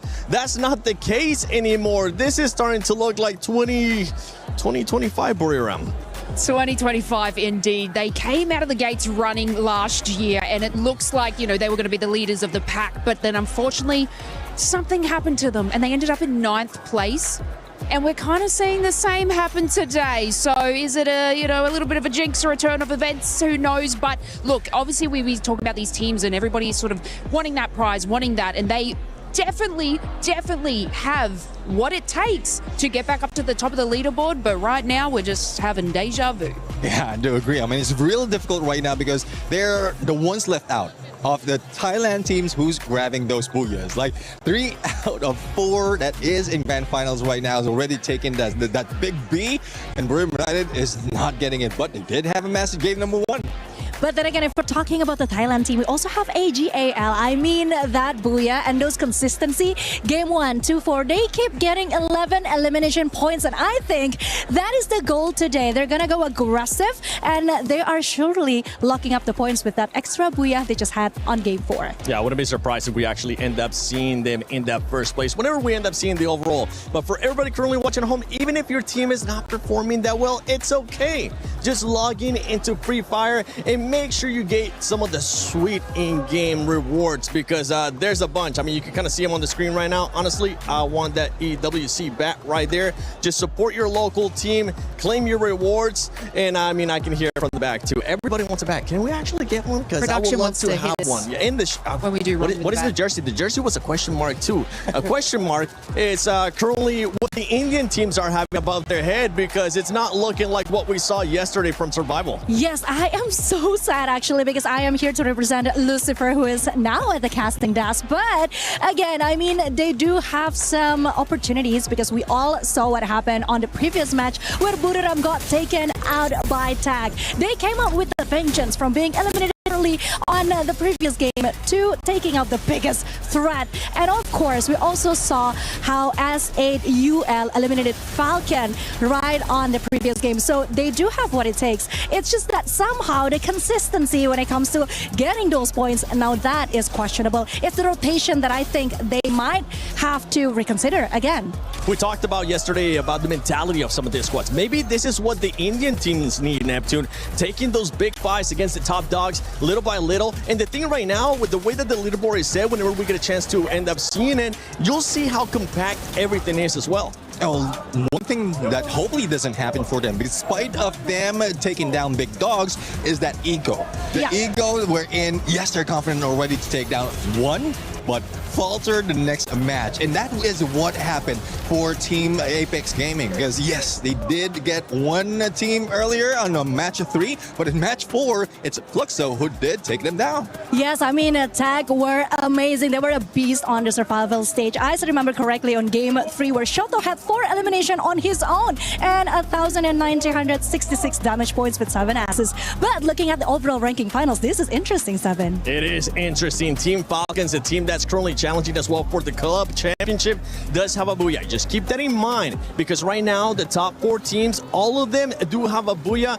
Whenever we reach that 90-point threshold, the way that you'll have to be able to win it is going to be with a booyah. I must say that this is going rather quick, Lace. I mean, we have 70 points already from AGAL. Yeah, and look, we're talking about booyahs, and who doesn't have one yet? Fluxo, okay?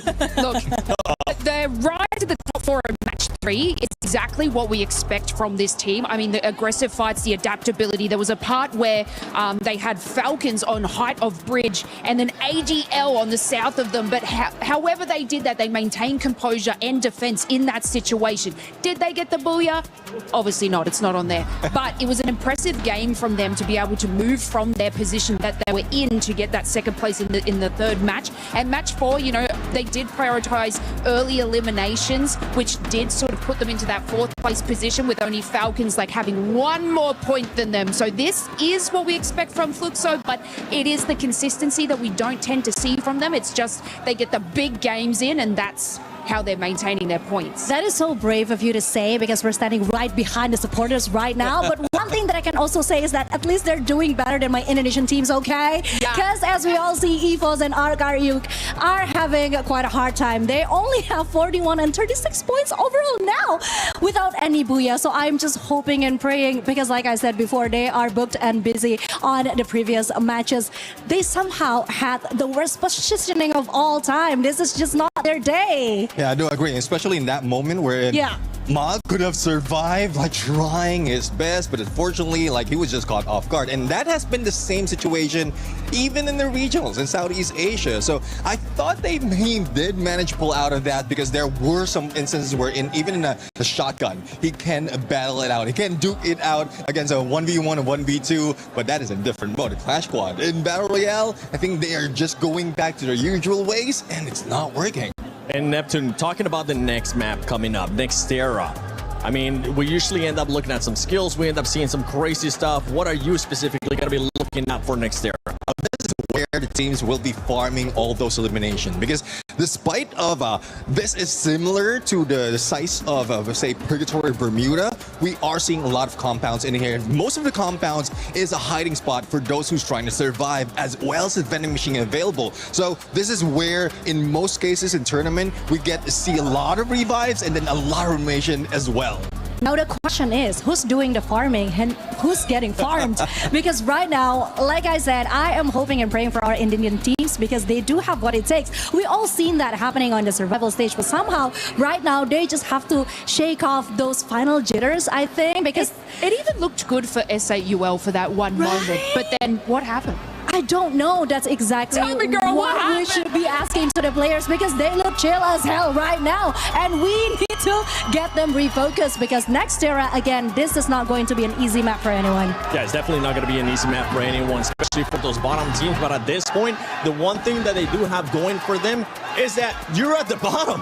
You got absolutely nothing to lose. You might as well just send it, and I think that's why we have seen them previously fight against those top dogs as well. And one thing that we expect right here, based on the numbers, is Burim United might be going for a comeback, because so far the average that they have is 20 points for each time that they step into Nextera, and who's following them would be RQ as well as MIBR loss. So there's a huge potential that 3 regions or 3 countries will be taking that Booyah in this map. I mean, when we started today, we were talking about Booyah Ram. We were talking about the points that they were able to get, right? During the groups, they were averaging about 19.7 points. So far today, even though they had a great performance in game 1, they've only been 11, so a massive drop-off for that squad, Conchita. Yes, it is. But then again, if we take a look at the Booyah list, 3 out of the 4 Thailand teams has gotten it. So maybe it's just about time. Then again, Buriram United Esports, they were doing so well at the elimination points up until that time when they got eliminated early. So there's still hope for Buriram United Esports. I am keeping an eye out for them. And Nextera, once again, this is one of Wasana's favorite map, actually. He said it somewhere. I guess Buriram just don't want that World Series and then to back it up with the EWC 2026 trophy. I guess you guys just don't want it enough. So, they're giving other people a chance to catch up. That's so humble of them. When we were talking about the overall, we saw first place there with 70 points with AJL, and then going all the way down to Lion, I think they were somewhere in the 53-point mark. So honestly, one Booyah can make the difference. We already saw what happened after 2 matches earlier on. I can't wait to see what it's going to be looking like after these 2 matches, because if it's anything like what we just saw previously, it's gonna be absolute madness. And you know what? I want to see that madness. I know you at home want to see that madness too. Let's send it to Nextera. Well, madness is exactly what we're going to be getting as we go into this map. AJ warned us that this map could possibly be match point, because of the possibilities of some of these teams popping off. Just now, Neptune already said 3 teams, BRU, MIBR loss, as well as RQ have high potentials of going huge on this map. What do you think, Lucifer? I don't like it, Tash. Why? I went on the stage and was like, hey, this is the time that teams are trying to take it away from Southeast Asia. But look at it, as we are back towards our match number 5, 3 teams from Southeast Asia are ready to get to match point. And that just feels like it might just go back. But doesn't matter, the cooperation looks really good. AGL, Twisted Minds and Falcons looking forward to a chance on the game trophy. This is next year, the last game where you know the clear path to, because every game after this is randomized and you don't know where you're heading in the flight. Yeah, you're basically going in blind in this situation. Again, there is high possibility of hitting that match point, but the question is which team will be able to clinch in that final booyah to go home with the trophy and the championship title. Flight path right now, cutting the map in half. Nothing much to be worried about for any team. If you want to go up north, you have a chance at Intellect Center. And if you want to go to Deca Square, which is so far in our previous days of the journey, the 3 days was very sought after. And even our last few circles ended up near the Deca Square itself. And right as now, it's only going to be SATL. However, towards Rush Town, we see Falcons and a mix of Loud and Loud. They are the next best in case of Southeast Asia do not find their match point. It is going to be Loud. Yeah, Loud looks really good. I think in the first match was a bit more quiet from them, but they started to warm up. And I think it's really scary because they are a type of team that's just really patient with how they play. And we saw some gunshots coming through from them as well. So we are going to be seeing this fight happening. But at the same time, I suspect that for the players of Fluxo, they're keeping a close eye on this team. Limit already chunked out so low, even knocked down. But the revivals are quick. But Loud is just happy with his early 2 points. 2 points that Nautilus used to get to know where more players from Falcons are, so they know Pina is also close by. Not exact coordinates, but Pina, he'll also be snuffed out very soon. He's running out in the open. He doesn't have an idea that there's a player already ahead of his position. And very soon, Falcons, even though they've got the revive, will also lose one player. On the other end, Buriram finally back into action, and they're taking down Evos. They were supposed to be the ones closest to the match point, but they've been pushed so far down at the 7th spot that they need to rise up the ranks, get back to around 70 points. At least in this game, I don't see a possibility for Buriram to get to match point as Pina, great attempt, and also successfully being able to pick up Trap in his position. Aggressive as hell, could be able to go for his 1v1 against Nyx. Aware, drops down those glue walls, but able to bring Trap back into the game. Valiant dash to bring down the glue walls, moving all around the area. The lack of info keeps Pina at bay, but On Fire is here to provide some form of support. But Fluxo in the wings wants to join the fight, but before that could happen, Pina gets another elimination in the bag. It was stolen. Fluxo, they're the ones who made a close-by attempt here. And now surrounded is Pina. He was able to hold his front, but 2v1 that's not going to work out. Electrotherapy as well, working in favor for Fluxo. But Fluxo, they still have a challenge. Loud were the ones who pushed Falcons out, so Loud are still in the close compounds there. For Falcons, they might be safe and sound in the other direction, but Fluxo want to surround them. It seems like Falcons are the ones who re-attempt, and Loud are the ones who get away with it. UAV being used, information will be relayed, and Fluxo, they will again re-attempt and take down Falcons. On Fire's footsteps will be heard, but Sid will give a call, Bob, on the top to see if anybody exits in the nearby compound, and then they both again in a 2v1 might look forward to a second elimination on Falcons. Now On Fire is very capable of winning 2v1s, but over on this side of the map here, Rand's in trouble as AGAL completely overwhelmed and swarm. Great work coming for this team. Positions all noted. No one is truly safe in this area. And now, wants to jump off from this site is looking scary. Attempts coming through here from SAUL. Jack on the other side. The glue wall somehow will go down as AGL so meticulous with how exactly they take these fights. SATL needed to win this if they wanted to deny AGAL the match point. And with that not happening and AGAL getting the eliminations, they will now slowly get closer towards match point, and they need only 20. And if they activate match point here, meaning match number 6 is where they just need a booyah and they will close this entire esports World Cup 2026 for Free Fire. Was Loud just now as well, looking really good on how they played this area. And I have to say, those early fights were really good. Loud knowing when exactly to let go and leave as soon as a third party came, is the reason why they're able to have these really deep runs and survive till the end. AJL, they would want to be the ones who survive to the very end, grab as many points as they want. 4 eliminations right now, and right in front is going to be Loud. The team, not from their region, but the challengers as best. They've been showing consistency from the very first game. Got the booyah in the beginning itself, but it's not been a case where they continuously get a lot in terms of eliminations, whereas AJL, they've been better in secured the booyah in the previous game. And AJL, all gamers global. What a global title for themselves. They won it in Clash Squad. And now they want a Battle Royale, and Nyx is down. Cypher. Oh no! A counter now coming through. That's in from Loud. The challenge for a 1v1 is only... She was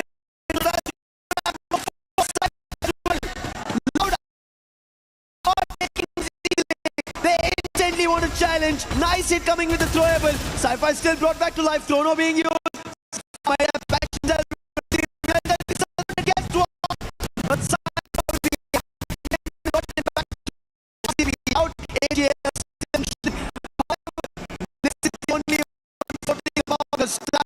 Taken down, so troubles and problems for Loud. AJL looking very aggressive here, but we also are seeing Twisted Minds join in on the fight. 2 members from the team knocked down already, quickly taken away, and Cypher is limping right now.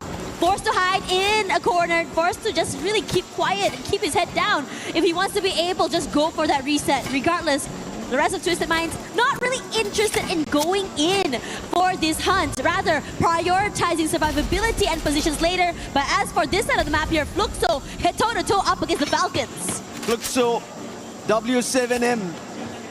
Their fans have been non-stop on the drums, chanting their names. And now they need to get to that position. Taking down Falcons will give them massive points and deny Falcons from getting towards match point. Melta was already used, so the aggression still continues. While we take a look at the circle, which is about to make its own shift, to bring its own gameplay and a push where teams will not be ready for it. What a quick shift it's been.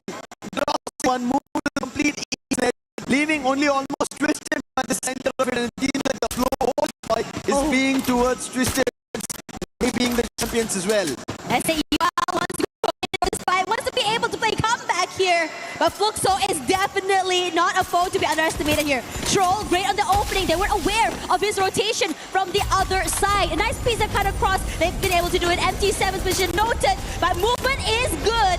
Being able to take some chip damage, but not enough to drop him down. Bunzin goes up close and personal, dropping down a member of SAUL as Bob's damage is good toward Bunny, but no knocks yet from their side. And in this situation, they're barely alive, with Troll looking to find the final member. Bob's knocked down already. MT7 running for his life. MT7 are there, and SAUL overcome the Giants. Troll, this man was on the stage with us. 4 eliminations, and SAUL Esports take down another runner on this title, making sure their attempt is back again. Next era, this matchup is going to be crucial for every team that's making a comeback. So is Buriram. RRQ also need the points, but them all playing outside the zone means this could be an opportunity for the others who are inside the circle. And taking another opportunity is SHUL. Now it's Lion on a challenge. Noobs down, Jack as well taken down over there. Della, he's the one who made the hit. Games Kings North, and for the time being quickly Della to recover and patch himself. Puts glue walls in the container. And Noor wanting to help his teammates, but he's going to be surrounded and he'll also be knocked. Completely overwhelmed. Lion doing great with the timing, and they've been very, very opportunistic throughout the entirety of today. And now, in this situation, a little bit more further out of the zone, but they do have the opportunity to get into the area, since the area on northern side is fairly empty. The only team standing between them is just TAG. Team Apex Gaming. We just saw what SAUL were able to do, but both SAUL and Team Apex Gaming are sharing the position on the overall ranking. not great. However, Jack trying to make it better. Spots limit, but damage being done by Jack as well. While on the other end, front runners is what we were talking about. AGL are on the top of it. Cypher gates by Rigby. M590 to do the damage. Confirmation also to follow through. Nameless trying to hammer MIPL loss and then successful blows being landed. Nameless now covering the outer fronts. Ravan, after his losing his teammates, wants to make a run, go for a revive. But even Rigby, he will not deny on this challenge. He will try to stand for it. It will not work out as AGL will have MIPL loss surrounded and swept out. Yeesh! Talk about a team that's just really walking in the around the area, just sweeping it. Looking really good right now as we look at the entirety of this circle. Majority of it, at least the best positions in my opinion, have been completely taken over here. EVOS on the western side, Twisted Minds and Loud sharing that southern side as well. Now I'm just waiting for these two to just really duke it out because we all know how bloody it can be. Binoculars were used, so information's being relayed on either end. Twisted Minds, we spoke about it. AGL might be at the top, a team from Thailand, but Twisted Minds, they were a team that nobody had to bat an eye on. Nobody thought that they're going to be, because AGL's there, Buriram's there, Falcons is there from the region, but Twisted Minds, they're twisting plays, hands and legs to make it happen. SEO also trying that similar approach. They did battle against Falcons, but now Pina running, ring around the poses to try and see if there's a chance. He runs away from Bunny, but will be spotted. Pina still going for a 1v1, it'll not work out. It's going to be a max 7 end for him. And SEO Esports secured their 13th elimination. This is a different look coming from SAUL. Yes, there are moments of brilliance, but this is the capability of what they're able to do. Riding high on that momentum, being able to take out the Giants. And now they continue on here. Northern side, they have the compound and space.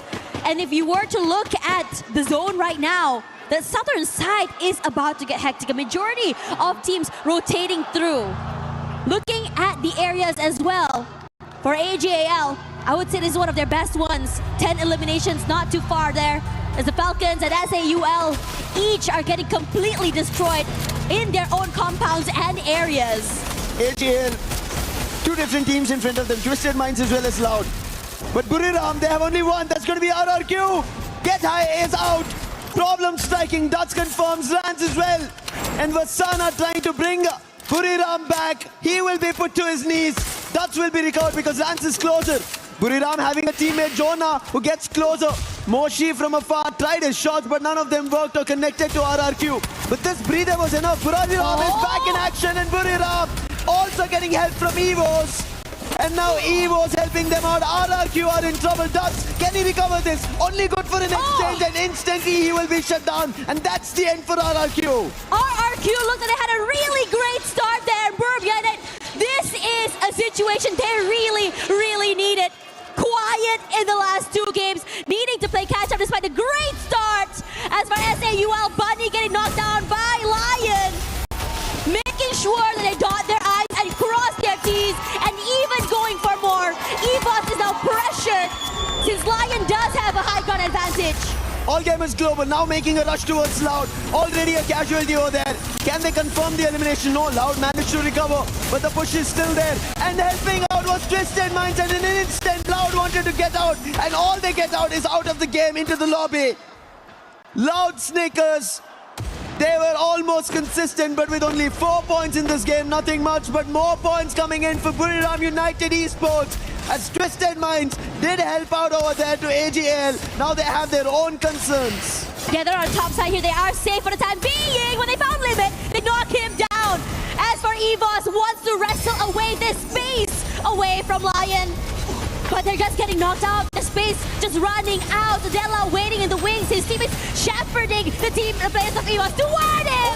A beautiful nade. Takes out Abax. Russia gets knocked down as well. And a quad for Lion. Joker going huge in this particular round. EVOS eliminated. Joker! Already Lion has 26 eliminations in total, and now they've spotted Twisted Minds. A knock was dealt, and that's the warning coming in from Lions, because they're going to be a beasts of Nextera.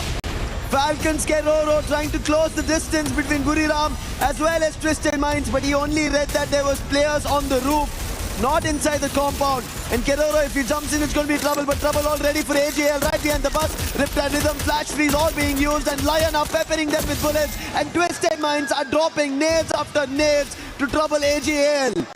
Yeah, AGL, terrible position to be in. Not a lot of space either, and they're completely crunched from multiple angles, above or below. They are going to get chunked down here. And Lion, a lot of space to work with. But this circle shift is back in. Yes, Pure and Twisted Minds has a little bit more space. Walkos getting knocked down here, should be able to get picked up. And AGL looking to rally back.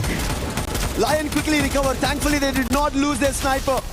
AGL, however, Nameless gets hit.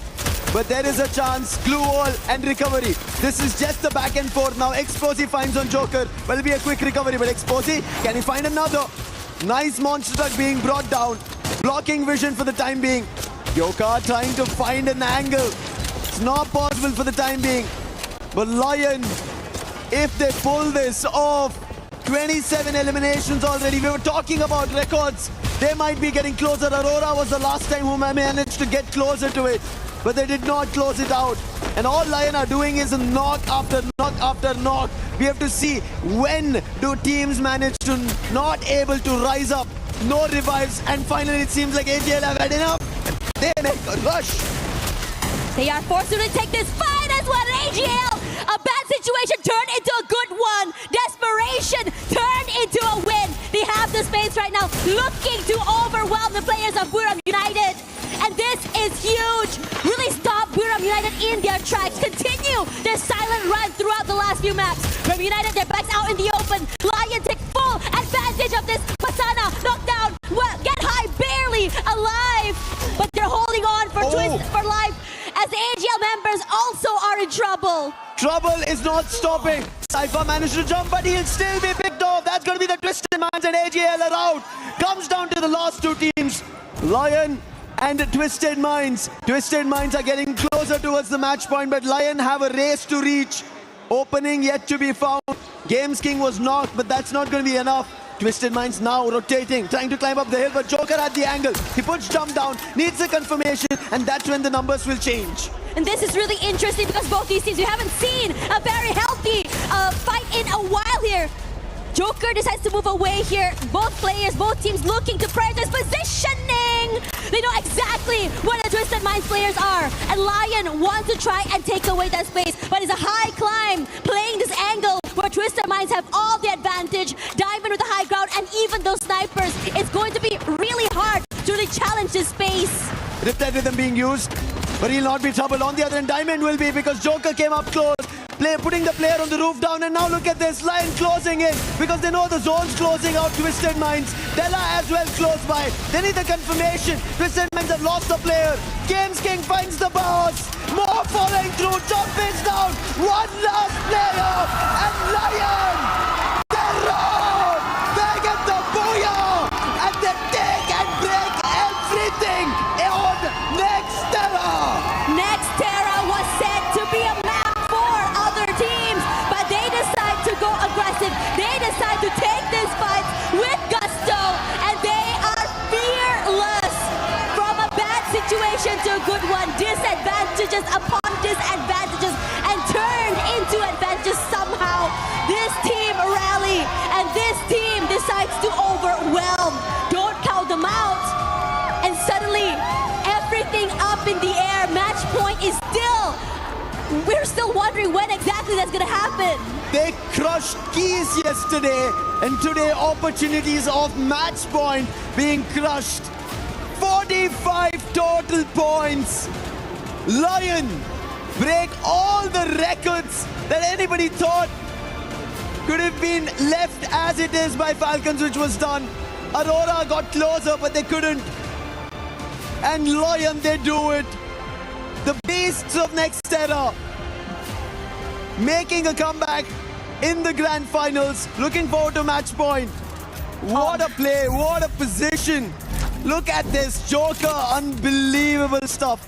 He did find his opening, but this was the crucial one. Putting Diamond out. How did they make it happen? That is crucial with Della going up close. Let's hear them out.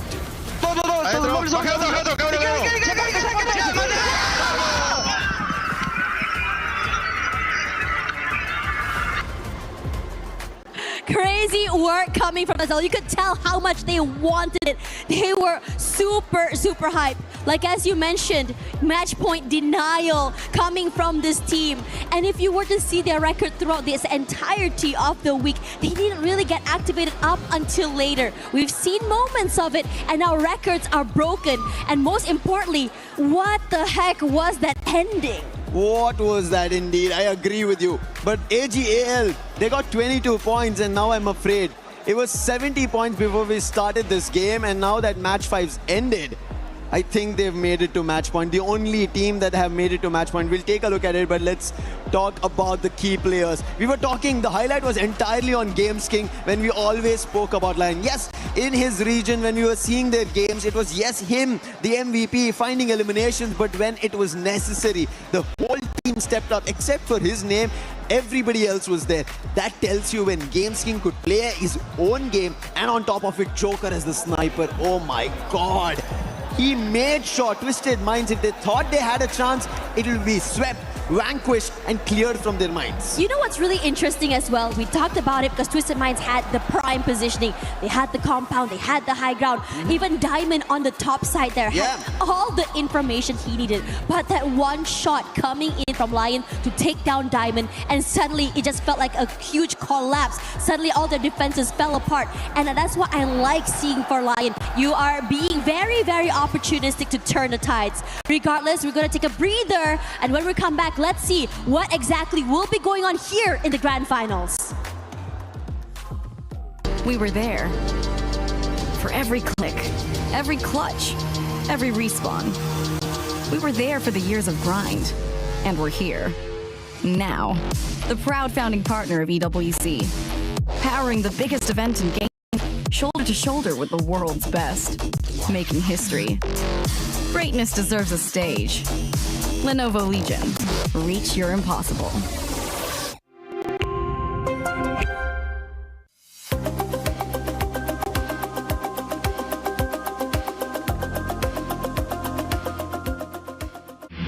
A lot of people are haunted by their past. I'm inspired by it. They're not just playing for themselves, they're really playing for their entire family. They have defeated their demons! They have crushed the curse! Everyone, the match point has started. We have two teams activated the champion rush. Lion and AGAL with very impressive points, 89 and 82. That is amazing indeed. I mean, just take a look at that last game. Lion, they totally won our heart over. They had it really hard against Twisted. Twisted had the better position, but they were quick. That they were super fast. A booyah, first booyah for Lion today, and they got 33 elimination points in just one game. They were struggling at the beginning, but 33 elimination points is huge, Yunsol. The youth energy is getting fired up right here, and I want to talk about Joker. He is such a nice sniper. Wait, getting himself 11 eliminations point is amazing. Very incredible, right? Super love that guy, actually. And of course, if we're talking about the match point, they are now 6 points ahead of AGAL, and that is something that we should look forward into going on the next game. 92 as well, and I think both of them can activate it. Both of them had activated the champion rush already and just need one more booyah to become the champion of AWC 26 Free Fire right here. But behind that, we still have Twisted Minds, 87 points, and Loud, 71. Yeah, Pretty and that close. is amazing. And you just saw what happened at the Green Room. You just saw a reaction because that game... That they just want a booyah. Even Lion. But Lion are still pouncing upon opponents, taking them down. They have 6 eliminations already. Just did lose out a player. That's due to the long. However, they have a hit list on the position, the team who acted the hit list will be pinged, and they have to be wary about it. And that is going to be the Falcons. Initially, Lions did take them down, but Falcons, I think, want to fly and swoop down, put their beaks into the Falcons, and take that beast away. It's going to be really fun how it's gonna go. Lion, you know, I would have surprised. I thought they would have changed up the way they play coming into this particular game. But for them, they're saying, no, let's just play our game. Let's continue our momentum and how we move. In this situation here, we just talked about Lion. Squawka is already getting knocked out. Now for Twisted Minds, an idea on exactly how it's going to go. Look at this map here, this area toward the sub. No one really around, so Fluxo, they can become the gatekeepers. They want to know. Twisted Minds knows exactly where MT7 is. Takes a lot of damage already. Will tie by a bit more time. The long-range weapons that MT7 has is lethal in his hands. Exposy is getting shot back in return. And both these teams temporarily on a stalemate. Exposy, the glue wall falls, takes quite a bit of damage, forced to reposition, but able to put another one down. The electrotherapy will give a bit of space. Not for long. Teammate knocked down. The bat is here as well. MT7 is going to be completely overwhelmed here. Tries his best to at least steal away a pickoff. Not going to be able to do so. But still, Gio decides to join in on this fight. There's more from Fluxo. There are chances that Fluxo can take a hit, but it seems like there's been a call made to retreat. Do not continue this fight, because if they keep giving eliminations to Twisted Minds, that is them going to be activating match point. And Twisted Minds, their chase doesn't work in their favor. They almost were about to lose 2 players. They did lose 1. But instantly knowing that Fluxo is close by, they decide not to continue that fight with this disadvantage. Gotta take this slow, you gotta be very, very safe. But the very least here, for Gio and the rest of Fluxo, they can be the ones to keep Twisted Minds out of the zone. But if you take too long, the Lions are going to go on a hunt. And Lion is now here. Their strategy of going completely aggressive, taking fights left, right, and center has been going very, very well for them. Twisted Minds, only 1 elimination, meaning they will jump to 88. They need more players to be at least eliminated. 10 in the lobby. If a team gets eliminated, they bring it down to around 8, they'll start getting placement points and they might make those 3 points. But this is how pressure works, especially in the finals. You know, with match point under threat, if you don't activate it, somebody else activates it, and then the booyah to follow is the game being closed for Free Fire. And that is why Twisted Minds are also along the same line of how we are seeing AJL trying to play safe and secure some of those eliminations, those points. The position coming in from Lion, instead of just going in for this fight, decides to prioritize positioning, and it's good. They got a compound, and most importantly, a bit more advantage to the players of Twisted Minds and even Fluxo. To see Buram United still out there in the open. We thought the last map would be a change in pace for this particular team, since it's very, very quiet. But we haven't seen more from them on this map either. But Twisted Minds, they're also unable to see a lot. It seems like they're just back and forth in the play zone. They're playing. They tried to get closer. So once shut them down. The time they had a clash, somehow survived it. But use of the elevator because they're trying to survive and nothing else, because they want to make it at the end. They're trying to bank on those placement points we were talking about. RRQ on the other end at the 9th spot, 46 points. We just broke a record. 45 total points. Why not them trying their hand at it? Because we know RRQ have that potential. They do. It's just that they miss out when it's time to close. So RRQ can always stage their very own comeback. In this situation as well, AGAL, like you mentioned, fairly quiet, but this era to our refinery could be good for them. Going in from these long-range picks, being able to catch people, any team in the midst of rotation. I'm surprised to see refinery so empty. AGAL, right? They're having a ball of a time there. And if that continues, they can see command posts right down. And that is where the circle is. But the fights are still going on here with the Made in Brazil Lost getting that first pick off here. But General will be the one that's traded out there. But you can't count Yago out, putting in that damage. But the Falcons, we're so ready for Rigby's jump shot. Triple elimination for him.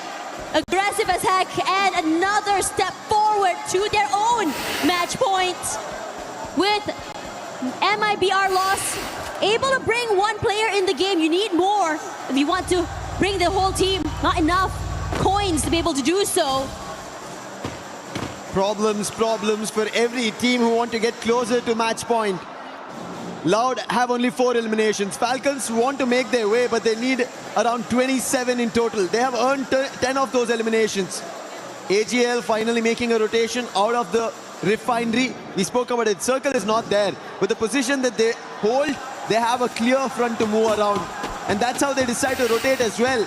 Rather than going directly into the circle, they're moving around it so that they have information. And especially the vertical terrain advantage is what they still want to keep. AGL just now, they were trying to get advantages earlier, but now the advantage comes close since they do have this huge terrain. So Lion, Games King will be knocked down. But Della is here to completely obliterate. Shots from above, catching the mid-rotation. Nameless, you gotta do something, you gotta survive. But Della shuts him down.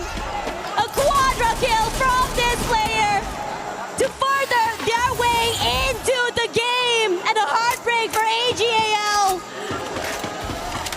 That was an M249 used like a Gatling gun and gutting AGL out. And Lion, Della destroying the team who had match point. And now it's only Lion in Kalahari. They spotted the next opponent. That's going to be Fluxo. But they don't have to run into it because Fluxo are already in another fight. That's going to be Buriram. These teams are fighting amongst themselves while Lion are cleaning shop and paving path. It's gonna be dangerous right now, Fluxo. Crowd loud for them. A lot of energy, a lot of cheers, and Buriram United looking to silence them. A quick reposition coming in from Badzin. Good enough to keep the rest of Buriram United at bay. But the shots coming through from Lion pressures the rest of SAUL, and they're picking up the HP of the players, and they're not able to do a lot as the members of SAUL drop 1 by 1. M249 not stopping from Della. Has 4 eliminations, finally Troll puts a stall and then a knock on Della. This is going to be an opening, but Joker tries to slow them down, confirms on Jack as well, bringing it down to a 3v3. But much, and throughout all of that, so Falcons and RRQ good at juking out. Falcons taking a lot of heavy damage, and RRQ completely collapsed. The Falcons cannot move. RRQ, they managed to put Falcons down, but the fight is not yet done. MIBR lost who managed to recover General and Yago. But RRQ, as the zone's closing, they want to be ahead of it. They want to make a move. They are. They also need the points. They're at the 8th spot. We spoke about it, 40-pointer, but now it's tough. Players getting knocked. Mahal will be brought back to life, and General instantly put to rest by Agar. And RRQ get their 5th. But Lion, they are the ones that the whole lobby should be worried about. 7 teams still surviving. SATL at the front of it. Interesting. And Della makes it inside the circle. Joker using the stealth bites, and look at Yako. He's in the other front. Reply to them use. This could be an opening to stall SATL as well. Could be really good. RQ is now out, but for the Lions, they are catching SAUL mid-rotation. SAUL eliminated, and they quickly go toward the next mark. They have Fluxo close by. They also have Loud as well, but they're taking this bit by bit. Twisted Minds shut up inside of the compound, but Joker is just on a rampage. Records were just broken, and now records are being made. History being created. Lion have the best advantage. Loud in front of them. Grab helping them out. Big one. M79. 2 of the players from Twisted Mind are down. Nicks up close and personal, and Loud have put Twisted Minds down. Lion a 3v4. This is insane because Guacos is just finding the angle to a Waka. Not able to land those shots. Taking his time, but the Knights have a nice crossfire, and Loud completely surrounded, cannot really move these two teams. Loud especially wants to stop Lion from being able to end this tournament. Trap stuck in the corner. Lion playing at a disadvantage with 1 player less. Joker taking his time. Trap is the one who made it possible. Now Trap has to be the one to put Lion down as well. But Lion, Joker, the man who became the MVP, he has to hold this off. Nice chrono, player being revived. Nix making a jump. Can he do the damage? 2 of the players from Loud have gotten closer. Doing the damage. Run being done from Della. He right now is not pulling the M249 up because he knows the number disadvantage, and Nix, he finds the opening. Loud are stopping this from happening, and Nix and BCP, they stop Lion, stop them, and bring it back to Brazil. They are not allowing this tournament to end. You are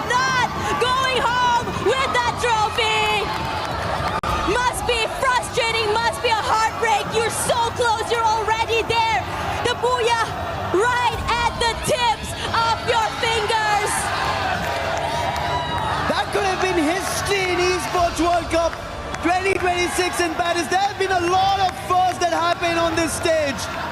And Lion, just by a sliver, missed this chance. But look at Loud, their execution.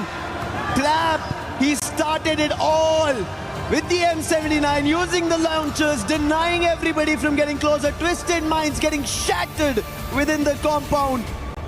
And then Nyx and BZP together for the final hit and make sure that the game trophy is still standing there and no keys are yet crushed. I have to say, losing that one player advantage was just too much to deal with.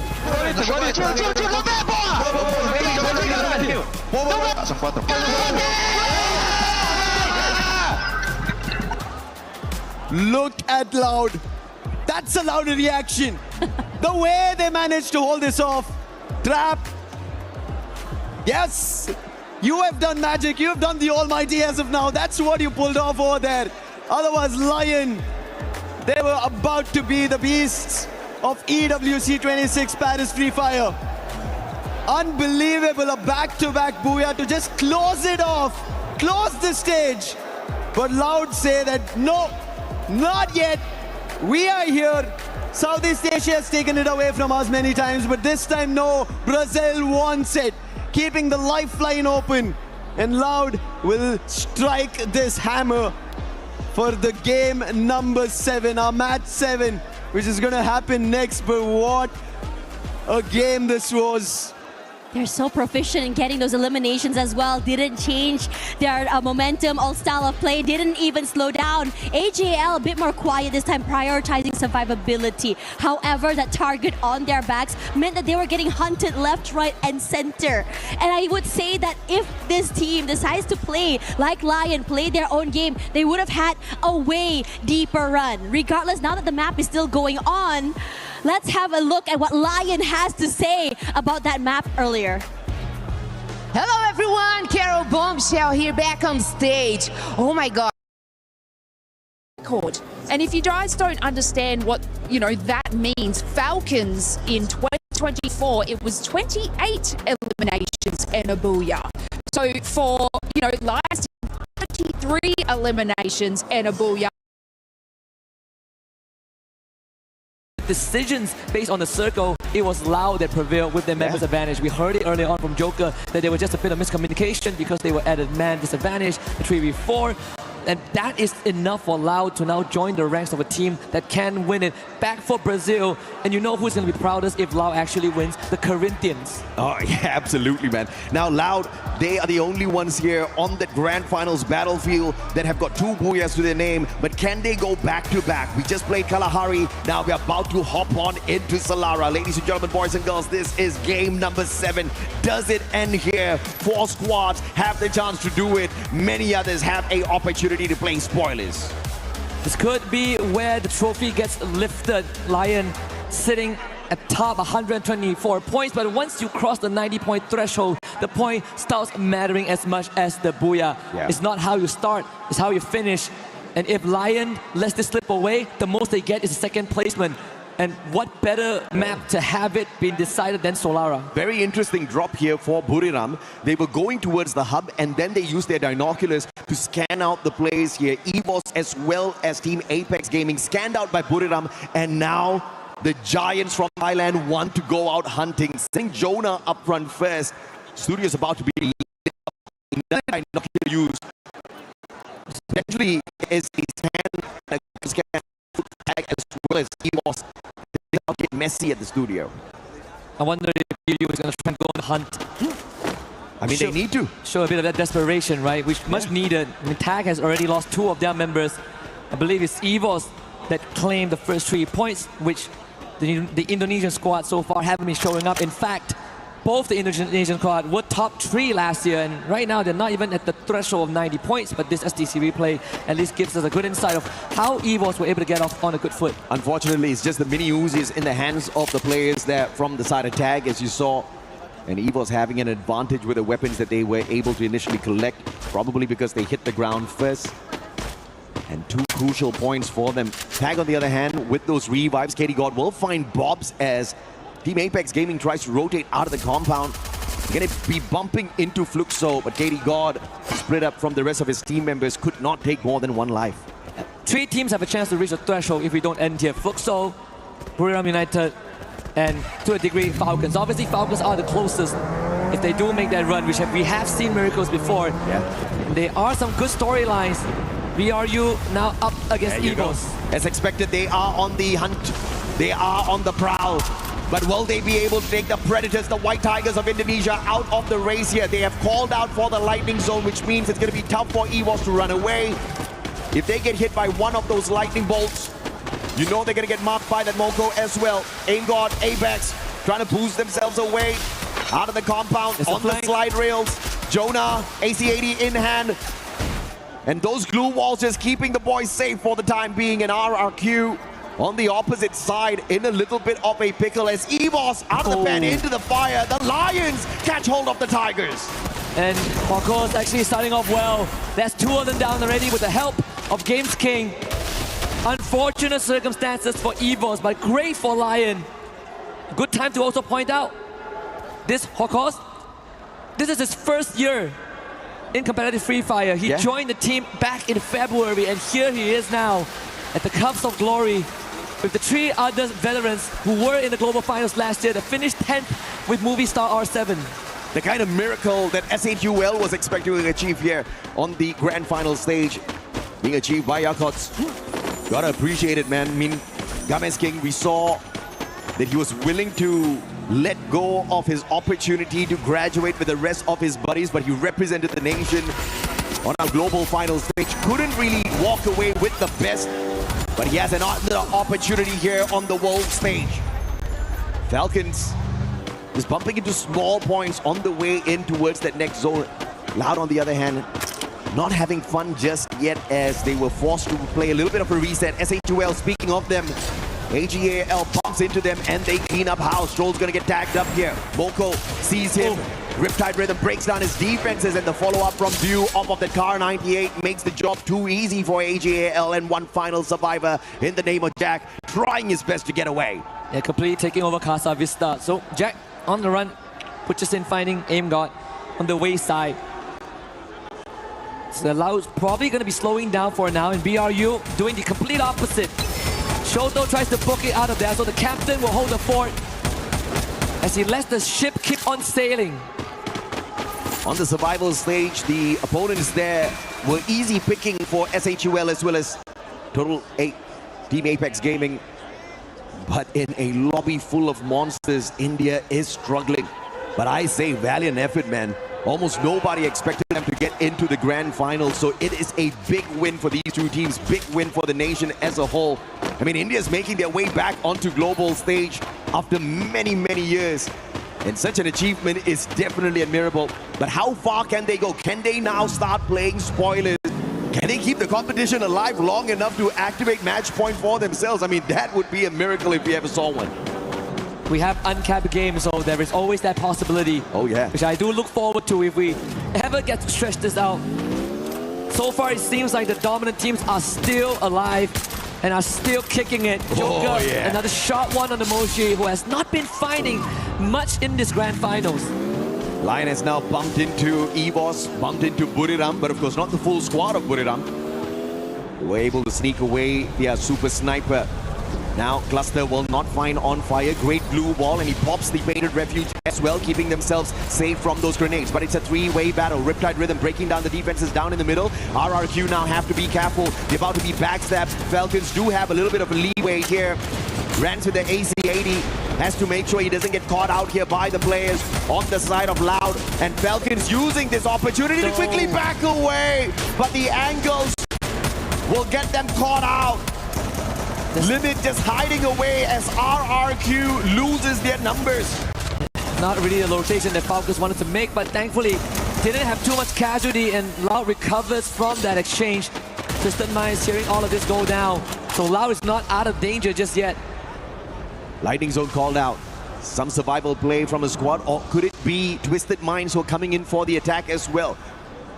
Smelling blood out there, and they want to reap the benefits of the efforts from these two squads. SHUL on the way in. Man, this is going to be a very messy fight right outside of Riders Club. Team Apex Gaming could also join the fight here.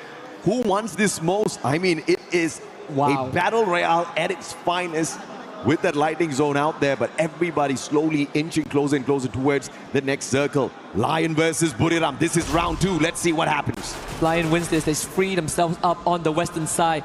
And it will be just like the same situation as Kalahari earlier on. Yeah. But Lion takes the west side of the map and AJL takes the eastern side, and they both meet in the middle. But with EVOS out, now this is BRU's chance to find some redemption. Ames King's gonna disengage from Wasana, chases him down and confirms that elimination. BRU springing to life, looking for Della. Does Buriram play spoilers here, stopping the Lion squad right here, right now. The sliver of health left on him. Wasana already used up the Valiant Dash earlier, just with the slide rails, trying to get into position. Will drop down to the lower ground. M1014 will be no match for 590. And Wasana takes another player out from the side of Lion. Joker with the stealth bikes managed to get away from that situation. What is this? Buriram with a player out in the open. If the stealth bike runs out of time, Moshi! Oh my goodness. Shoots him right in the knee, takes him out. One final survivor for Lion. Moshi was so ready to intercept that rotation. He wasn't even in the early exchange. It was just get high on Wasana. And Moshi already went out on an adventure, anticipating that rotation, but thankfully, the young kid of Lion brings the rest of his seniors back and they get another shot at this. AJL now facing off against Falcon to deny a potential 90 point. But they will trade for now. Pina, can he go big here against Nameless, who so far has been sublime. But Pina will get taken down by Dew and AGAL keeps on. Those glue walls don't match for the M82B, especially in the hands of Dew. Great advantage taken with a weapon in hand. In fact, he's got the AWM as well if he wants to pack a super punch off of those snipes. 5 eliminations strong here for AGAL. Already activated match point. They want this booyah. It's all about the booyah here. At the start of the day, no booyah, no problem. Right now, no booyah. Very big problem for these 4 squads. And I did mention earlier on that Falcons is one of the teams that have a chance to reach 90 points. And if in a universe that they win the trophy, they will not only be a 2-time champion, but we will have an actual 2-time champion, and that would be On Fire. And how cool is that? Oh yeah, man. He was there back with Peter, with Koskill, with one more back in Riyadh 2024, when they set the world record that was just broken by Lion. Is that the only highlight Lion gets from this grand finals? A record set by them, or they get a double. A record-breaking, record-setting match, and then the championship here at the Esports World Cup 2026. They gather up together with the rest of their team members inside the circle. They are safe. AGL on the other hand, Dew hopping out of the vehicle. Very smart play. That definitely saves their lives. But they'll have to use up a lot of these utilities, a lot of those glue walls to route their way in closer towards Twisted Minds. This is going to be a hard one. Oh, beautiful. But if they survive, it's going to be good. The Riptide are not good enough. Exposé needed to hit that. It's also a good time to draw a parallel between EVOS and Lion. Last year, at the cusp of victory, it was Rasha, the wonder kid, the newcomer, that kept the team alive. Yeah. Just now, it was Wakos that did it. And remember, last year, EVOS activated Champion Rush on game number 6, and it took them 4 games to find the finisher. We see a similar situation here for the LATAM squad as well. Do they struggle? Do they get held back? Or do they find that final circle and rip this one away? Gameske finding Rasia. The super sniper of EVOS, the one to get out. Looking for the team members. Twisted Minds keeping AGAL a little bit entertained, but I have to say again, amazing rotation by AGAL to avoid disaster there as Twisted Minds had the compound, had the circle, and we're trying to gatekeep them. Yeah, but AGAL will still be put under pressure because there's an open ground. There's really nothing much to keep them safe unless for some reason Loud decides that they want a piece of that. We might see a reunion between Lion and BRU2. In fact, BRU brushes past Lion. The binocular scan on the southern side. If Buriram gets to that final circle, walks away with Booyah, they'll definitely activate the match point for themselves as well. And no better way to stop the other teams than to walk away with the booyah on your own and make sure they do not end the game. Wow. As AGAL hits the triple. Lion finding Falcons out there as well. Unfortunately, Twisted Minds looking to gatekeep AGAL, and that just did not go their way at all. Do you look at this? The guy's tanking the damage from the circle. Yago from the opposite end. Kar98 takes the bass out. Only one final survivor here for Twisted Minds. They should know that there's a separate team ahead because they saw the feed as well. Oh! Jump getting tagged by Cypher, and that's his fourth. This should be the end of Twisted Minds. But here comes MIBR with the launch pad. Revive player dropping outside the circle here, looking for yet another revive on the squad. Lion, shot from afar. This is good. Joker, BSK, can you end them right here, right now? Buriram trying to take out the ones who activated the Champ Rush so early on. Games King, a sliver of health left on him. Exposi brings back the bass. It's still alive here for Twisted Minds. Lion on the other hand, trying to snuff out Buriram. Captain Jonah, nowhere to run. And the rest of them rushing in from the left-hand side. This should be the end for the captain. And Buriram is out. And they free themselves up completely. And even better, gain possession of the circle. Dinocular scan out the remnants of AGAL. It's the same as the last game where both Lion and AGAL destined to meet in the middle for a chance and a trophy. 4 teams on that match point, still alive and kicking. The competition could end on this game. Unbelievable. There are 4 others who can prevent them.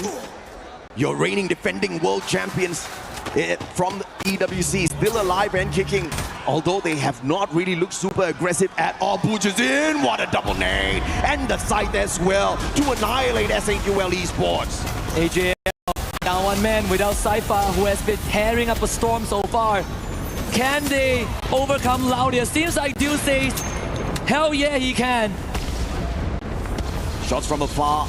Dew just trying to put in some damage here, but he's going to be pressured by the circle. Do you have the glue walls on yourself to protect your life, Dew? Barros on the front lines. They've already been locked in by the thrill of battle. That's the only reason why they pause their rush. But now, without that thrill of battle pressuring them, do they have enough time as the circle catches up with them as well? Nameless takes himself out with the ice grenade. That's not the play you want in a circle like this. They could miss it out again. Dew is the only person who has some safe haven behind the glue wall, but they still has to outrun the blue. And in the meantime, Lau has the full team alive, and look at where Lion is. They're fighting with the White Tigers. If Lion overcomes Evos right now, this might be it, and they have just done it. In the top 6, Lion incredibly healthy. They're right smack in the middle as Twisted Minds burns. Twisted Minds out of the equation already. AGAL, only 2 more survivors. Team Apex Gaming waking up in what could potentially be the final game here. Only TAG can stop the trophy lift. Oh man. India, can you do it? Can you help the rest of the squads? Can you keep these games going? AGL with the pressure. Barros hooking up the grenade already. The shot from Lion, Games King. We're it will end here, Husky. We're guaranteed a champion. It might not be AGL though. The dream might be cut short again, just like last year in Riyadh. But for Latam, it could be their first. And for Brazil, for Loud, it could also be their first. What is going to happen here? Barros Dew, M60 in hand. Lion, after that record-breaking run. Like we said, Games King, no graduation, but I guess he graduates today. It's one of the legends of Free Fire. What a good spot. They can flank Loud right now. If they flank Loud and they take Loud out, this could put them in that same exact championship situation again. And Lau, they're under heavy pressure. But Games King is not stopping. This might be his chance, and they find it! Lau completely trapped! Brazil, no chance! It's now AGL in a 2v4, looking impossible! Games King fights Barros, and they won't do it! Games King, Valindash used up already, deal with one final shot of the AWM, but Junta up close and personal with Della secures it, and Lion is the domination of the Animal Kingdom here at the Esports World Cup 3 years in a row. You have done it! You have done it, Latin America! Last year in Jakarta, you fell short.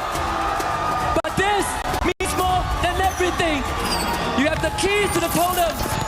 You have ascended the throne, and no one, absolutely no one, would ever doubt you again. Because you monster, you saw what Russia did last year, and you did the exact same thing. Your first year, February until now, 5 months in, you're a champion in Paris. Garena Free Fire is where dreams are made possible. Times that by 1,000,000 when it's the Esports World Cup. This is the graduation the Games Wing has been looking forward to. The true graduation, the apex of competitive Free Fire, the pinnacle of Mount Everest in the competitive circuit. They qualified first over Gun Dynasty. Yesterday, they gave us a performance that was jaw-dropping. We thought they might not make it, and they did. They finished first. They crushed the keys of the bottom two. They came in today, they set a world record with 45 points in a single round. And they finished the job 2 matches later. And they get to pull the level again, but even better yet, seal their trophy at the totem. As Movistar R7 at the Global Finals 25. They really couldn't go very far at all. It was definitely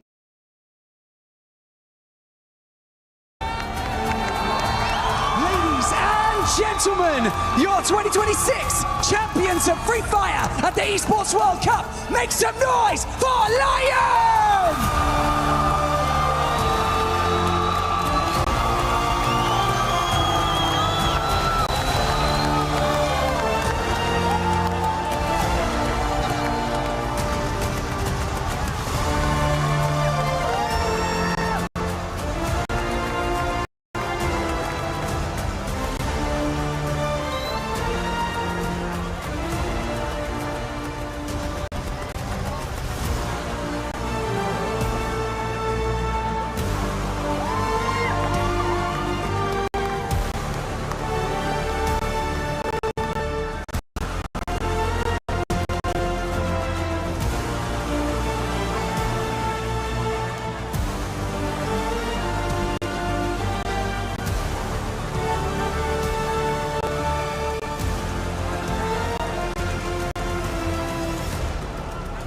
Della, I want to talk to you.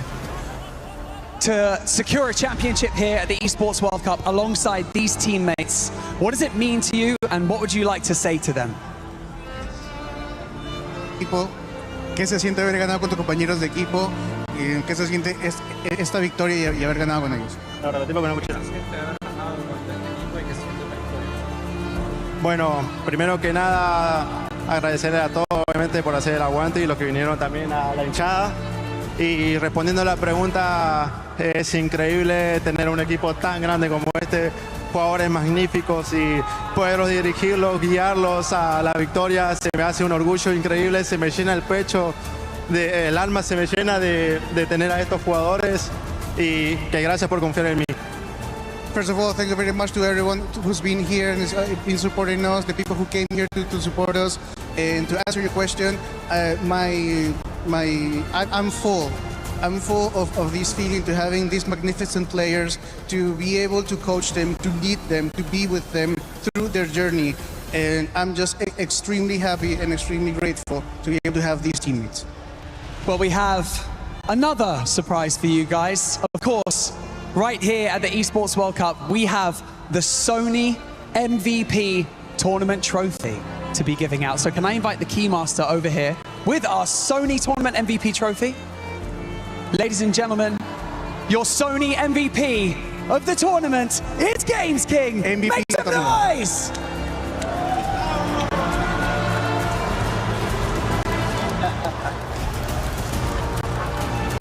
I'm going to come over to you, Games King, very quickly. I know I've asked you lots of questions. It's very annoying. I know. What does it mean to you to perform so well at a tournament like the Esports World Cup and to secure the MVP alongside your teammates? ¿Qué se siente haber jugado tan bien que eres el MVP de este torneo? Nada, o sea, súper contento. Yo siempre doy mi 100%.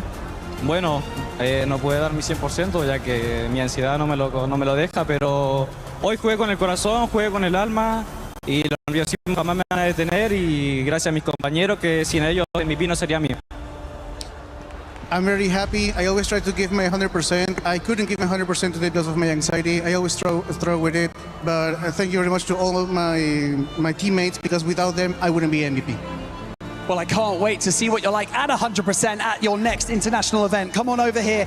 Ladies and gentlemen, I'm going to get you guys one final time to lift that trophy and to just bask in this incredible event, this incredible moment for you guys as a team. And so, for one final time, ladies and gentlemen, your 2026 Free Fire champions at the Esports World Cup, it is Lion!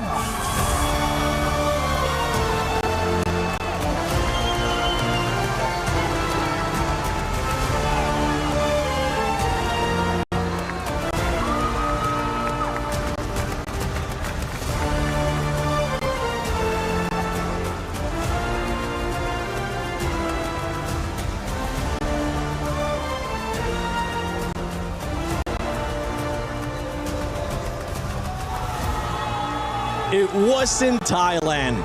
It wasn't Indonesia. It wasn't any of those other teams that everybody expected to lift that trophy. It came down to one of the biggest surprises that we have seen at Free Fire at EWC 26. None other than Latin America. Lion lifting that trophy and becoming the champions. Oh yeah, I mean, this has been a long time awaited by the region, by the team, by the players themselves, especially from what we've heard, the story of Games King and being the MVP. Definitely this is a true graduation for him. First trophy for Latin America, record-breaking points. This is truly the day for Lion, and of course for Games King for finally getting that MVP. Lion, it's time for you to go to that totem and place your key. And here come our champions stepping onto the totem stage, ready to make history.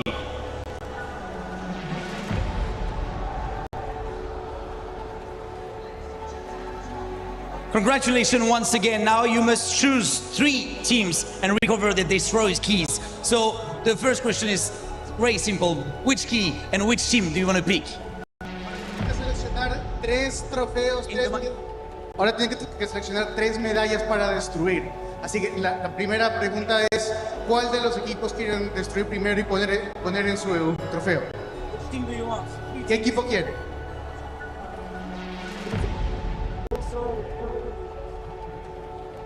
El primero, 1.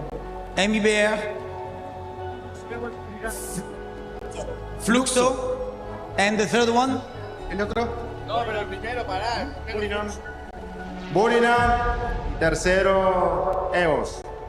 Okay, so we have a keymaster who's gonna pick these 3 keys, guys, for you. So I have a little question. Why did you choose these 3 teams?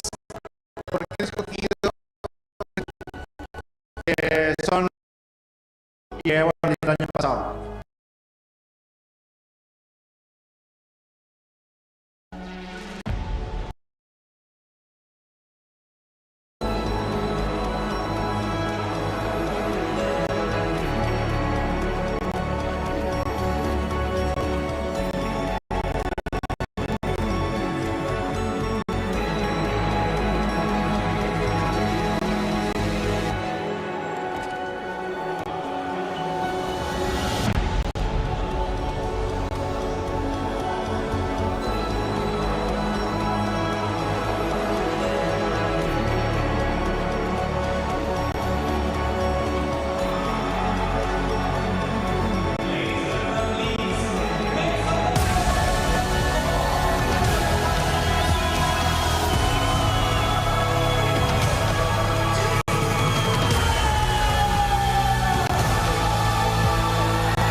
From nobody believing in them, from going through survival stage, this squad has been able to surprise everybody.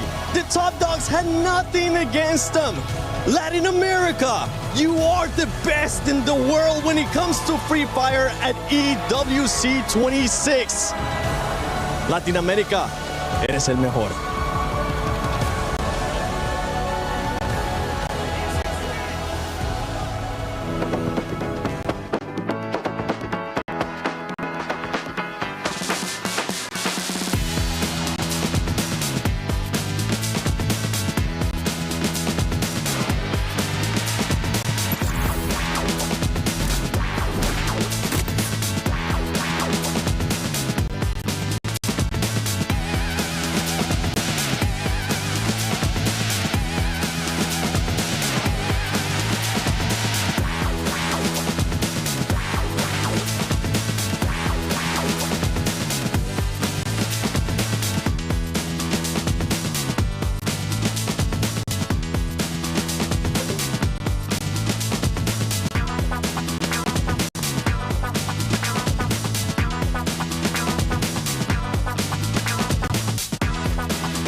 Oh man, I should have finished those deep fried chicken wings from last night. I'm starving. Oh man, I should have finished those deep fried chicken wings from last night. I'm starving. Oh man, I should have finished those deep fried chicken wings from last night. I'm starving.